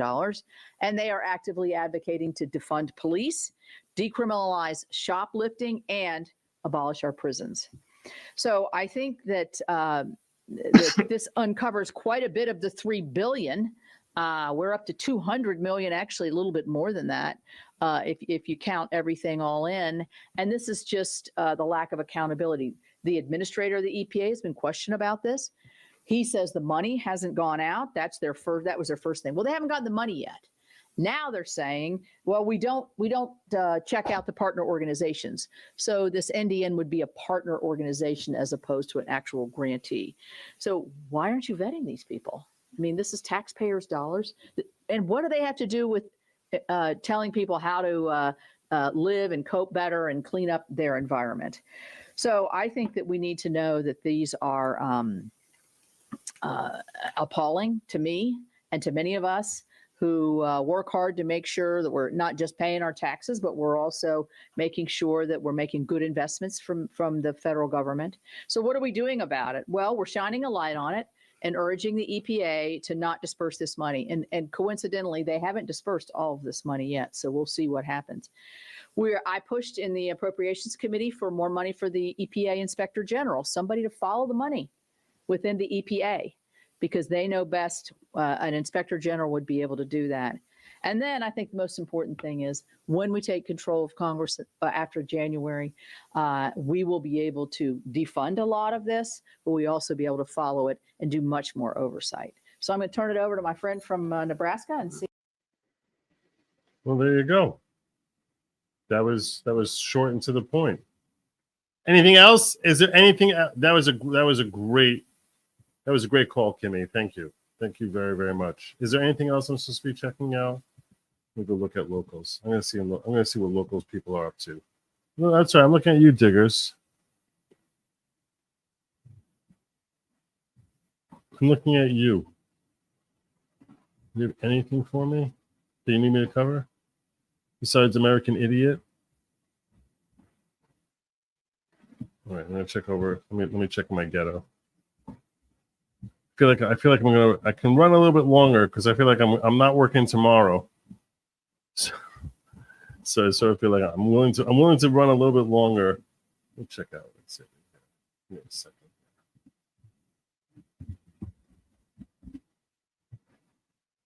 Let's see if they're going to drop me anything in the main locus feed.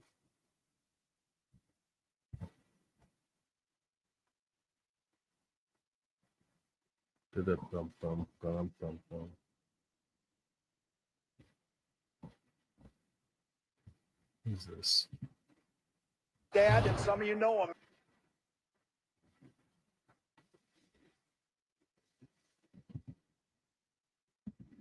Dad, and some of you know him in here. A chain-smoking Korean. Let's see what we got here.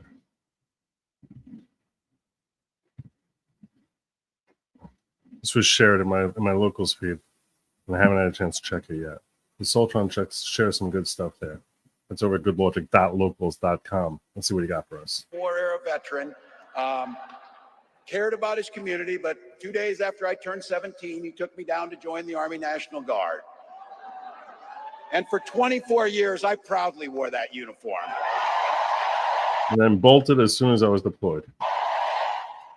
Presumptive Democratic vice presidential candidate Tim Walz, the governor of Minnesota, touting his service, the National Guard, at a campaign rally tonight in Arizona. It comes as Republican VP candidate Senator J.D. Vance criticizes Walz's record, accusing him of abandoning his National Guard unit in 2005 to run for Congress before a deployment to Iraq. Well, joining me now, former independent governor of Minnesota, Jesse Ventura. He endorsed Walz in his recent run for governor. Governor Ventura, thank you so much for joining me this evening. I'm really eager to hear your take on this because you are a former Navy SEAL. You served in Vietnam. And I have to ask you what you think of this attack from the Trump Vans ticket on Governor Walz's military service. Well, Laura, I'll tell you what I think. I think it's shameful. I think it's shameful that a veteran would attack another veteran. Governor Walz served honorably for 24 years in the National Guard.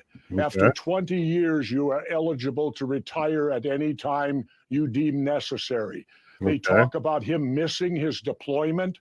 Well, maybe Mr. Vance should ask the real question. What is the National Guard doing deploying to a foreign country in a foreign war? Well, let's go into history and figure out how that happened. What does that do with him bolting? How is that relevant to that, Jesse? I don't understand. How's that relevant? That happened because George W. Bush and Dick Cheney went into the Iraq war based on lies, no weapons of mass destruction, no ties to Looks like a clapping seal, that dude. Looks like a weird clapping seal. Al-Qaeda, nothing with 9/11, and they ran out of bodies. They needed more bodies. They couldn't implement a draft. That would be political suicide. So what George Bush... Well, I don't need to hear this time. Sorry about that. All right. I did have other things I wanted to share with you, though. I don't need to hear from it. We're done with this. We'll just knuckle down. Jesse Ventura. Sultran, what are you sharing with me here? What is that? What is that?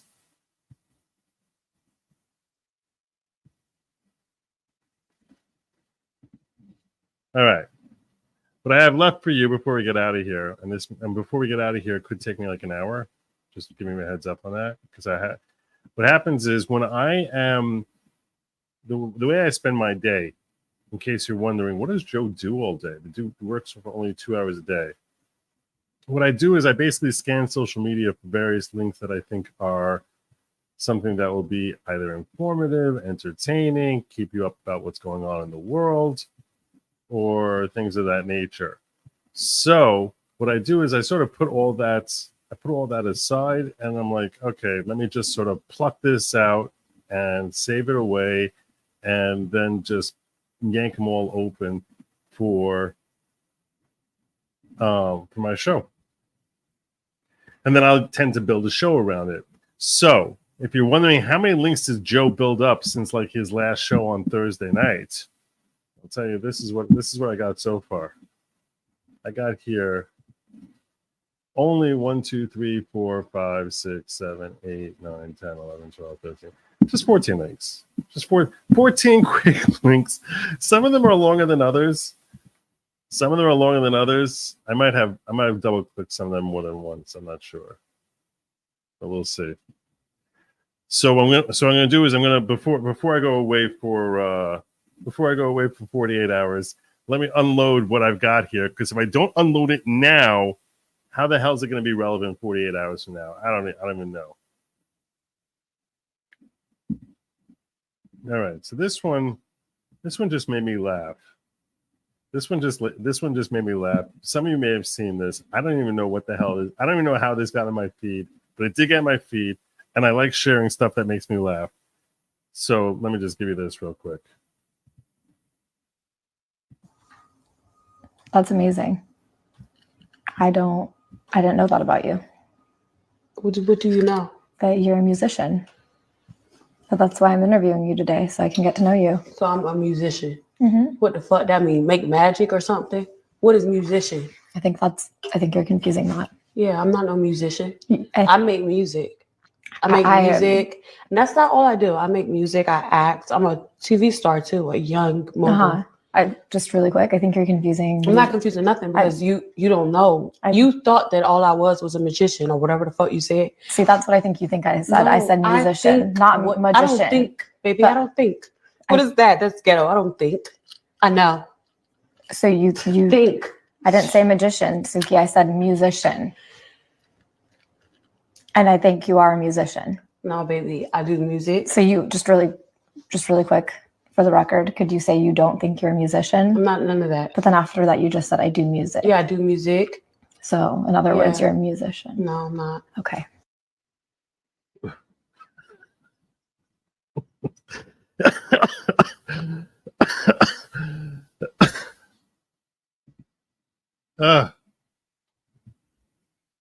I don't know why I saved that one.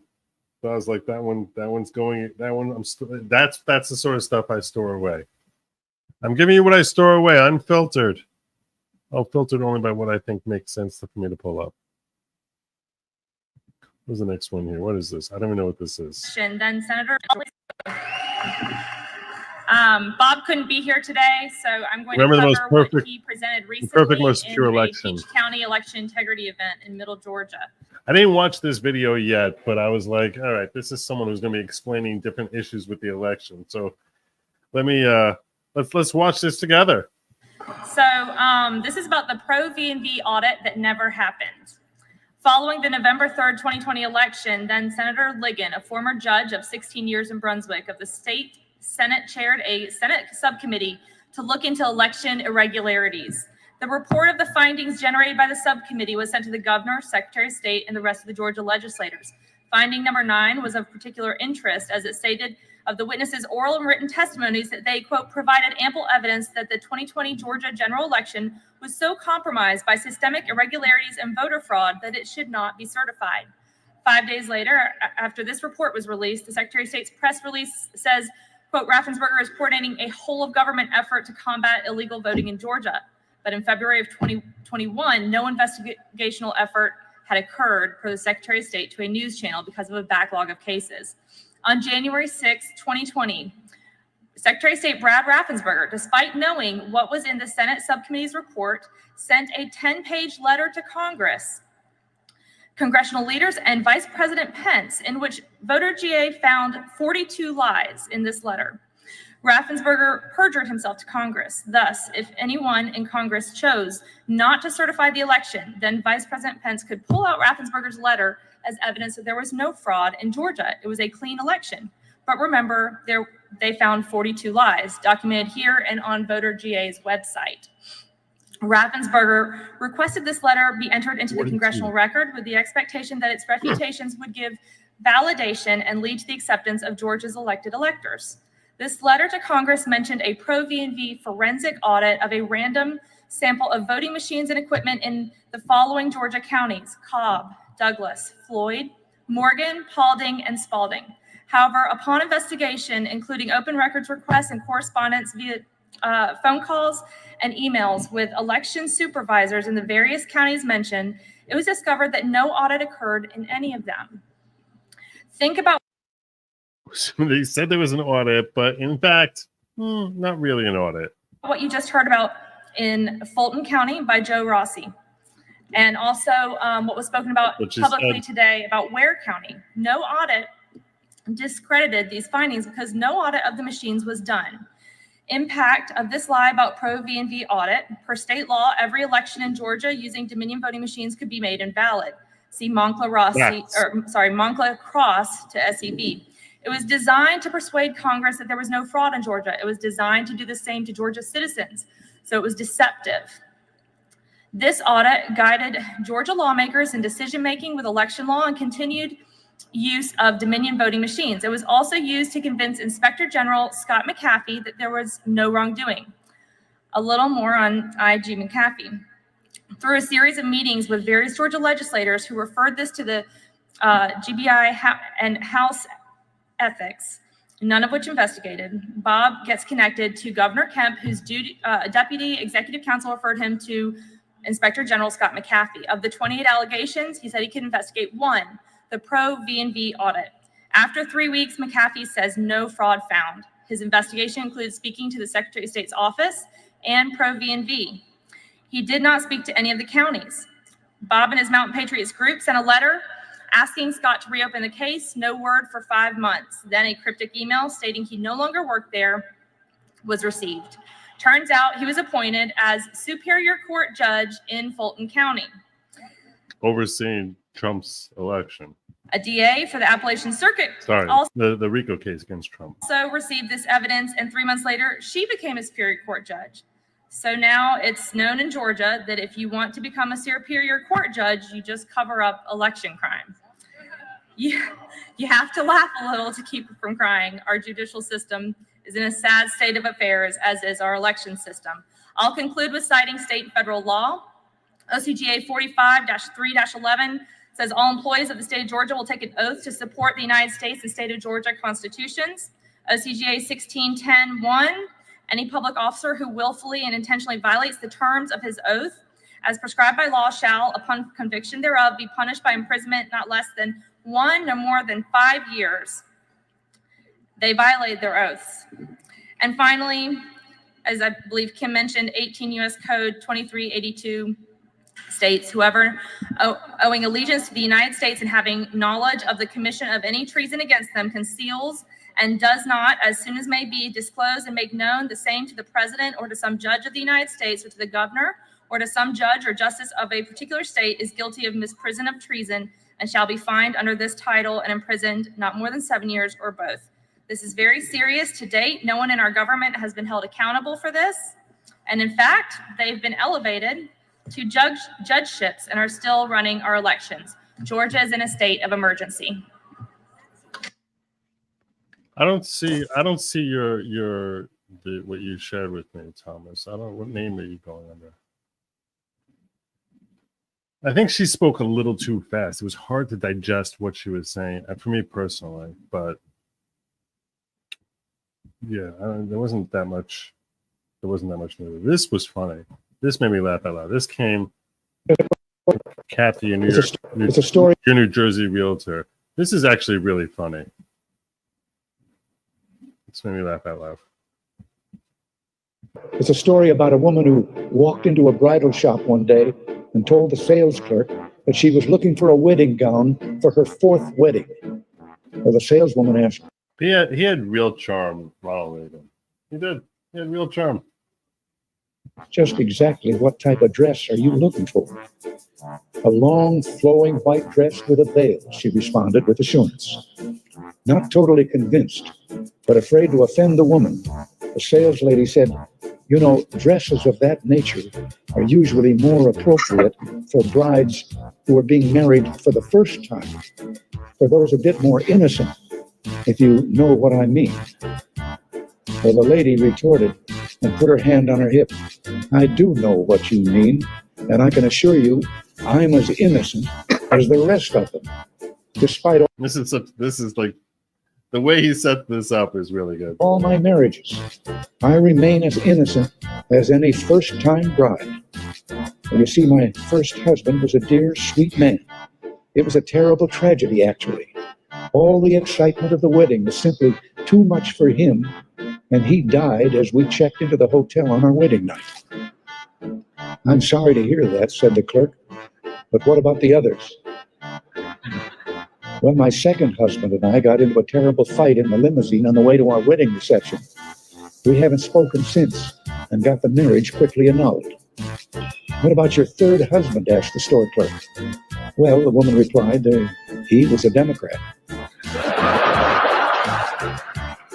And every night for 4 years, he just sat on the edge of the bed and told me how good it was going to be.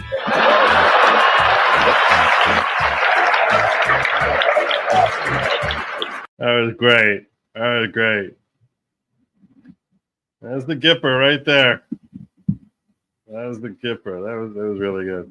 4 years. Tell me every night how good it's going to be. That's great.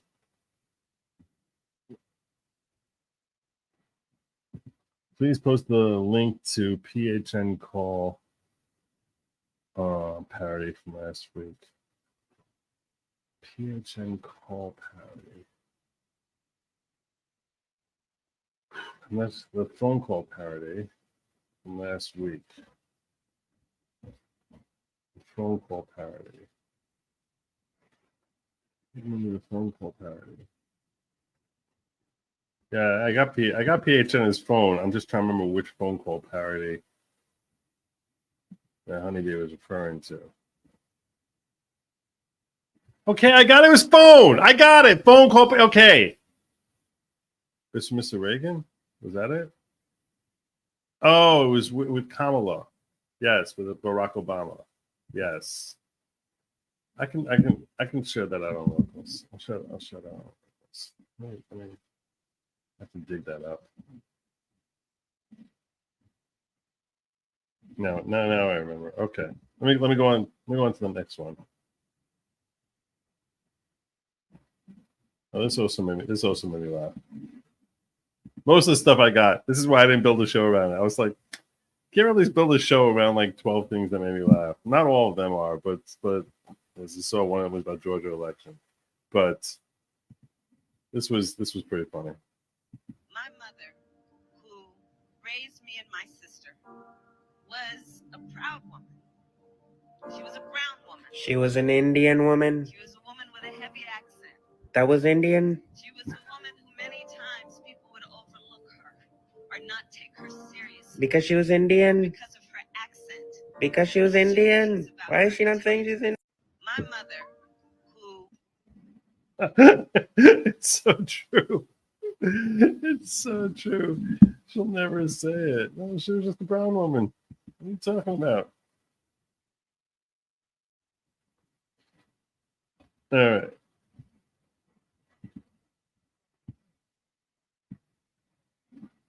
This next one, I'll tell you right now, I saved it and I was like, I don't even know what the heck is happening in this conversation. I don't even know what he's trying to say. Maybe together we can figure it out. Maybe together we can figure this video out. I don't understand what he's trying to say. I need one of you to explain it to me because I don't understand the nature of the protest that he's talking about here. So they protested the whole Democratic convention, y'all. Who They is? protested the whole convention. Who Everyone is? went crazy.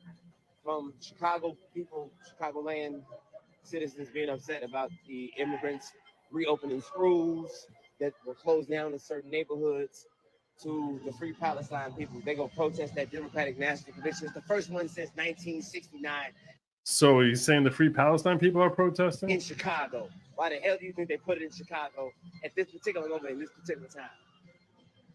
I hope the protests don't overshadow the message that they're trying to send for the convention. This is as loud as it Check what goes. happened. Check it out. This is what I was handed. This is what I was handed in my hand. Crash the party.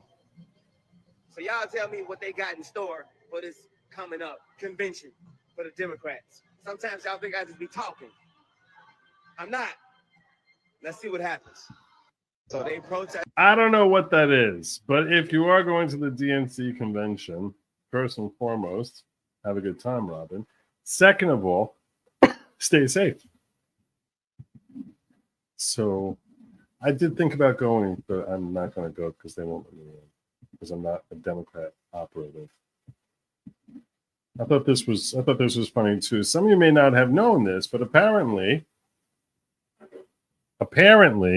Kamala Harris, recognizing that people are starting to criticize her for not having any policies, decided to come forward with some policies and said, I'm going to just copy what Donald was saying. It's just like sort of like,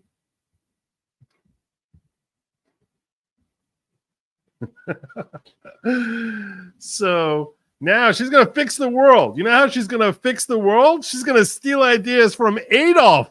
The guy everyone says is Adolf. She's going to steal his ideas. That's what she's going to do.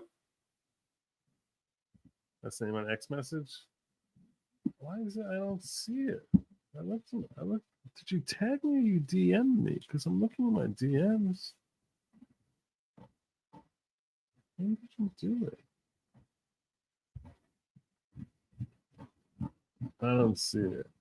I'm looking at message requests. I don't see your message requests. I'm looking right now and I don't see it, brother. I'm sorry. I don't see it.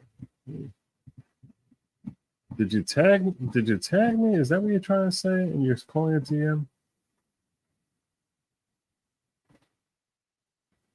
MDC Randall wants me to see this one. I'm gonna pull that up in a moment. All right.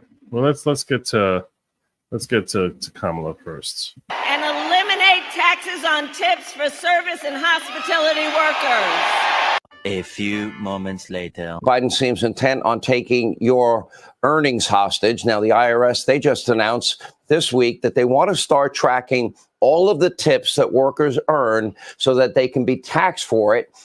So much for Biden's sacred promise not to raise taxes on anyone making less than $400,000 a year. Remember, well, he's not raising the taxes. He's just making sure that every stinking penny he can get from waiters, he's going to get.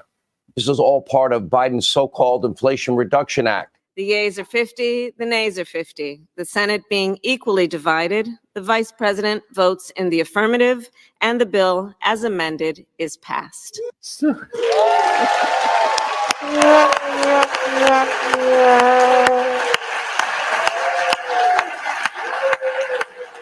And eliminate taxes on tips for service and hospitality workers. So full of crap. He's such a liar. You're such a liar. Oh my God, you're such a liar. Oh my God. It's the only reason she's doing it. If it actually comes through, if she wins and comes through, you can thank Donald Trump. You did DM me plenty of Kamala. You did. I don't remember what I did. You actually, I know I follow you. Let's see where DMs. DMs come to me. Where are you, Brian? There's Brian. Oh yeah, people are now sending me stuff left and right. Left and right. The unburdened catchphrase I actually shared already. That's why I didn't. No problem.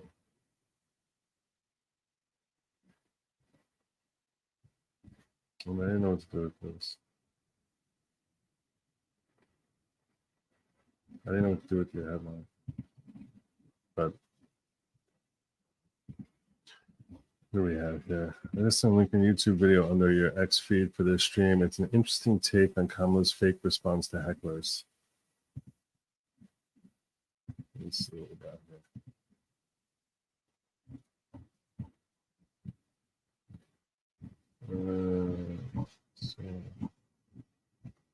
So you're here.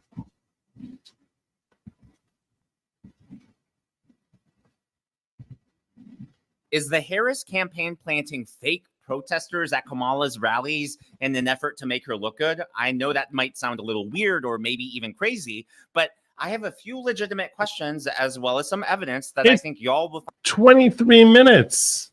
It's 23 minutes. Come on.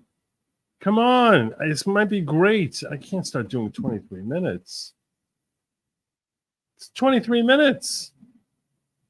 It's 23 minutes. I'm thinking 3 minutes max. This one I don't want to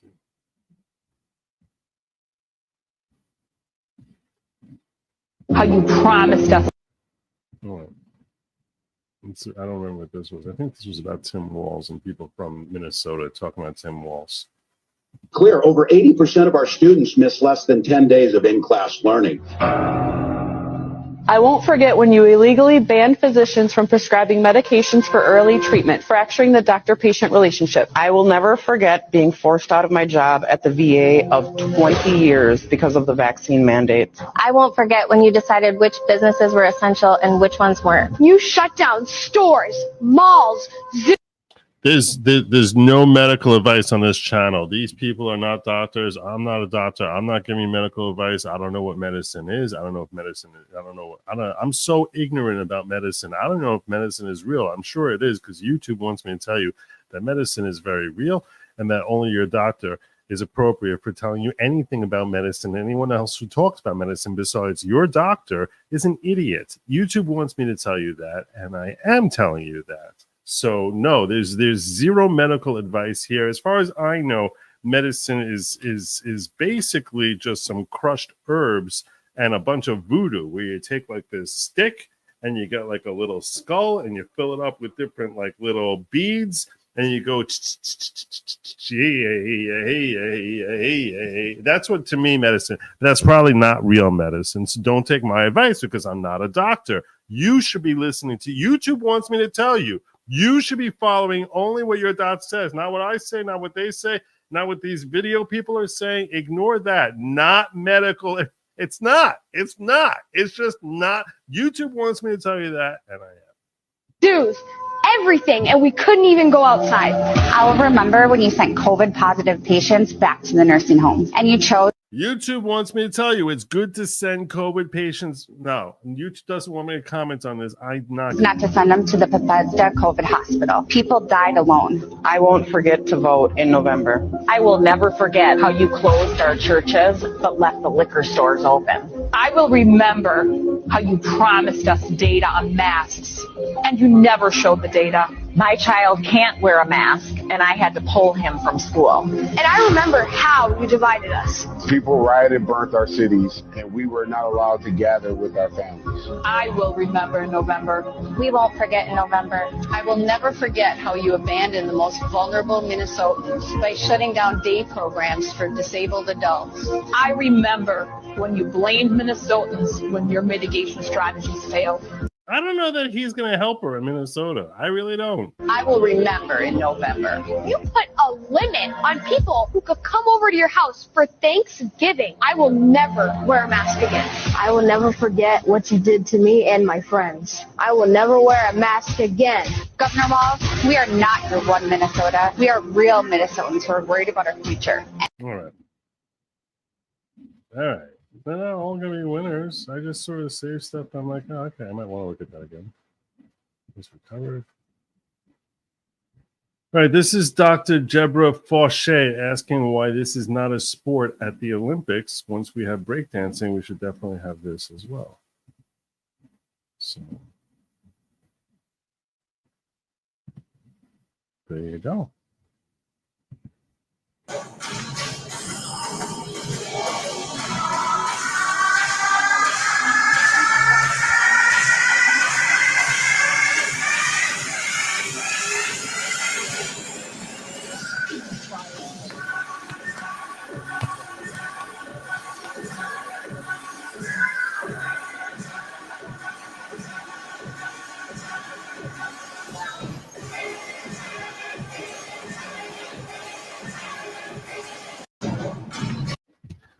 Wow. Wow. You meant to say on that video 405 to 802. Oh, okay, that 22-minute video? Right. That I can do. That 4 minutes I can do. 4 minutes I can do. Let me see if I can slip by my phone. There it is. All right, 405 to 802. Let's see what you got.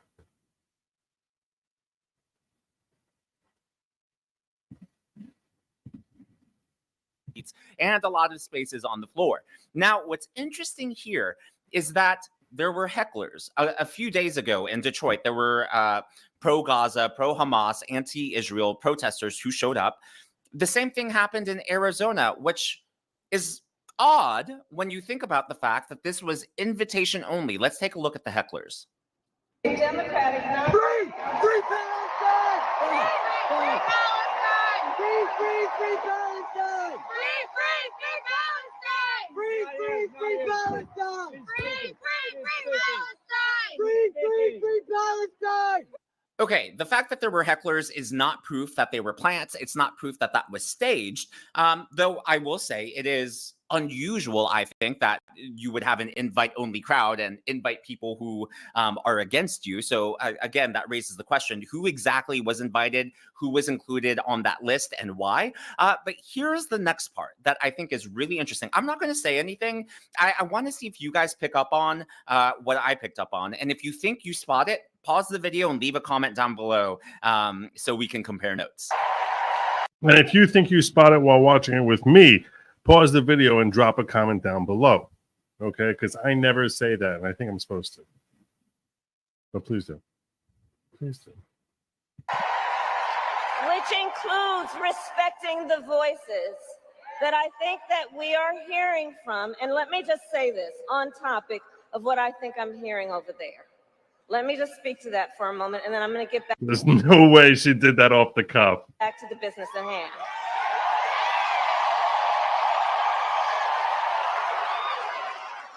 So let me say, I have been clear. Now is the time to get a ceasefire deal and get the hostage deal done. Now is the time. And the president and I are working around the clock. So why has nothing happened? Why has nothing happened? Everything is now is the time, and nothing's happened with you because you're an empty suit. Every day to get that ceasefire deal done and bring the hostages home. Useless. So I respect your voices, but we are here to now talk about this race in 2024. Okay, so this clip is going viral all over social media. Democrats, Democrat influencers, even the official Democrat Party accounts are posting that clip saying, oh, Kamala handled the hecklers like a boss. She was so graceful. She was so presidential. But I think this clip— So not presidential, because why don't you do it now? Actually raises the question, were those protesters planted? Because I'm going to go ahead and play this again with the sound off. So I want you to notice she actually looks down at the podium a few times when she's addressing the hecklers. Isn't that weird body language? Think about it. If you're hosting an event and you're being heckled by someone off to the side, wouldn't you maintain eye contact with them the whole time? Wouldn't you take a look and check in with the crowd? But there she is, looking down at the podium, and she does it a total of like 6 or 7 times, keeps looking down. Why doesn't she, if she's talking organically, responding to those hecklers in real time, why isn't she just talking to them, pointing at them, delivering her message straight to them? Yes, I get that it's a rally, and she also has to consider the people in the room. But what's odd to me is she keeps looking down at the podium, almost as if there are notes there. Almost as if this whole thing was staged. And like I said, don't forget the Democrats, they have the backing of the Hollywood elites, the entire Hollywood industry. They are so good at choreographing and producing events. Don't forget, the Democrats, the J6 committee, they literally hired Hollywood producers and editors to edit January 6th footage to showcase in the House Capitol hearing, in the House hearing. So I think that's a very valid question to ask. What was she looking at on that podium? Why did she keep referencing that? Why did it look like she was checking her notes? Now, I think there are a few options here. Number one, maybe it was staged, and maybe they wanted to create a viral moment of Kamala. There's nothing to be looking at your notes for. If it's not staged, you wouldn't have notes. You wouldn't have notes. Why would they have notes for something that an unexpected event? Ridiculous.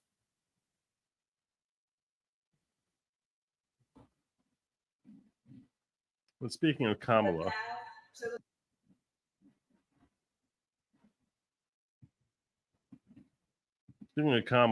totally natural, totally organic Kamala, just doing her thing here. Sorry, this is so small.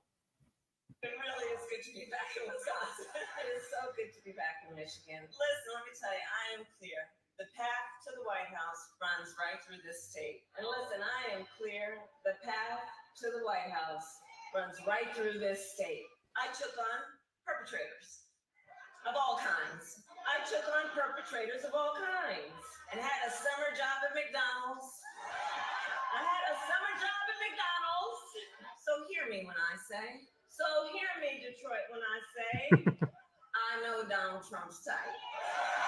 I know Donald Trump's type. And are we ready to fight for it?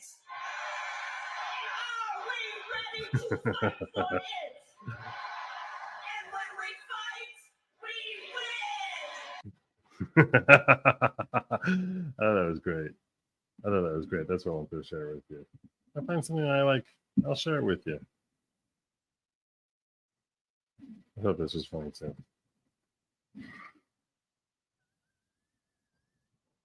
If you know, you know. If you know, you know.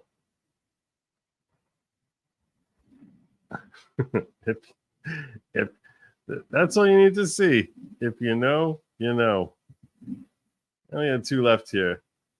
I'm not even sure if both of them are good. Oh, okay. This is something that actually came up when I was on with George this afternoon. Some of you may not have seen this. You may not have been aware of this. So, let's check out this report here. The U.S. Secret Service is apologizing to a Massachusetts salon owner after an agent covered her security camera with duct tape, broke into her salon by picking the lock so that its bathroom could be used by various people for a 2-hour period. After the 2-hour period, Secret Service agents left her salon unlocked and left the tape covering the camera. The woman was told by others that lead Secret Service agent was directing people to use her salon's bathroom without authorization. The agents were in the neighborhood to secure the area ahead of a Kamala Harris fundraiser. The woman understood that she needed to close her salon, but didn't expect the rest of what happened. And here we have the actual footage from her security camera.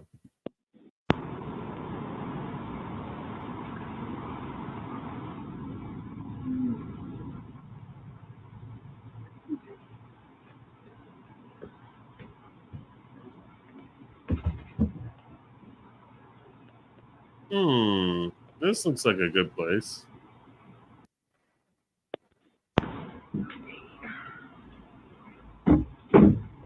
It's true.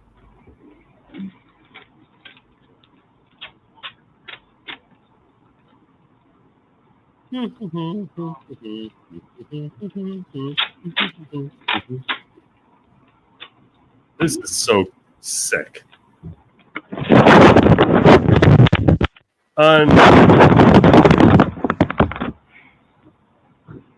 Unbelievable.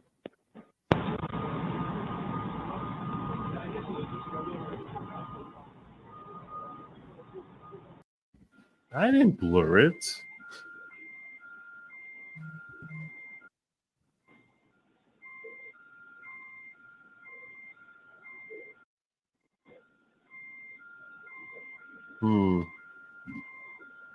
I think there's a lot of this. We can skip through it.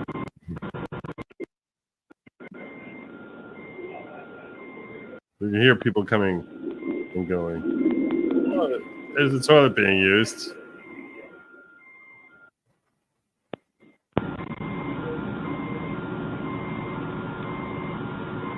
Unbelievable.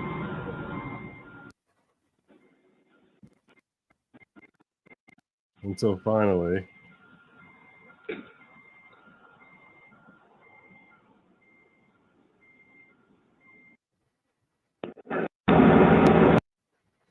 The owner returns. Yeah.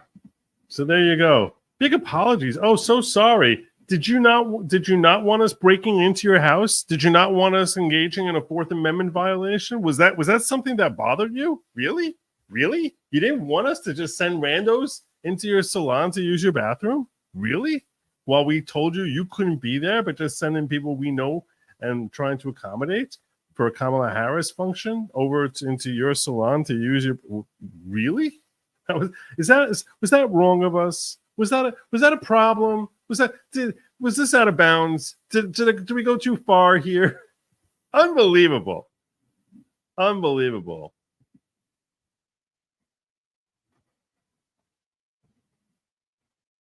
And if you want to know why our border czar has failed, you want to know why she's failed? I bring you this. She's failed because she doesn't think there's anything wrong. It is wrong to somehow suggest that an undocumented immigrant is a criminal. Whenever she's saying something that she knows sounds retarded, she swallows.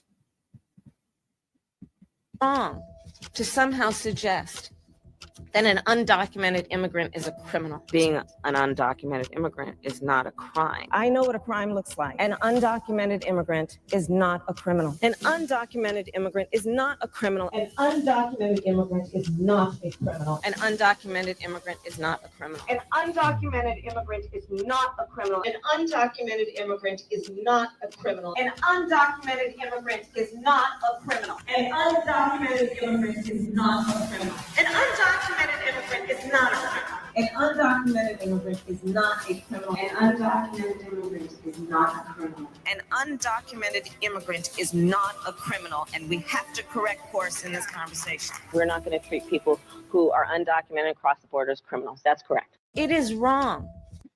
There you go. Big shock that she failed to stop all these people. They're not committing any crimes. Why should we try to stop them? Unbelievable. Unbelievable. This woman wants to be president of the United States. How the hell is she ever going to close our borders? How? How? All right. With that, I'm going to give you one last reminder here. I'm not going to be streaming tomorrow evening. Okay? Not going to be here. I hope to be back here Tuesday night. Hope to be back Tuesday. 48 hours, maybe less, like 46 hours, because it was 45 hours, somewhere around. You can figure it out. 10 p.m. on Tuesday.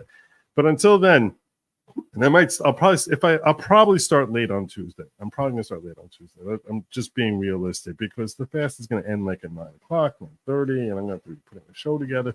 It's probably gonna be closer to midnight when I start on Tuesday. Just give me the heads up. Just give me that heads up. Anyway. That is my show for tonight. I thank you all for joining me. And make sure you sign up at Locals, goodlogic.locals.com, goodlogic.locals.com. Thank you so much for joining me. Have a great night. Hope your week ends up starting off amazing. Don't eat the bugs. Stay away from that rotting, stinking, verstunkene lab meat. And as always, oh, wait. Oh, thank you. I'll give you one of these just because you're so nice.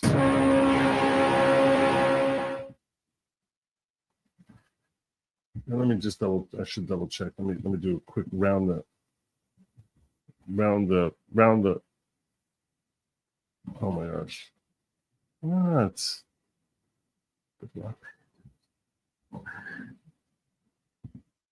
can't read that whole thing now. I can't read that now. I was already like.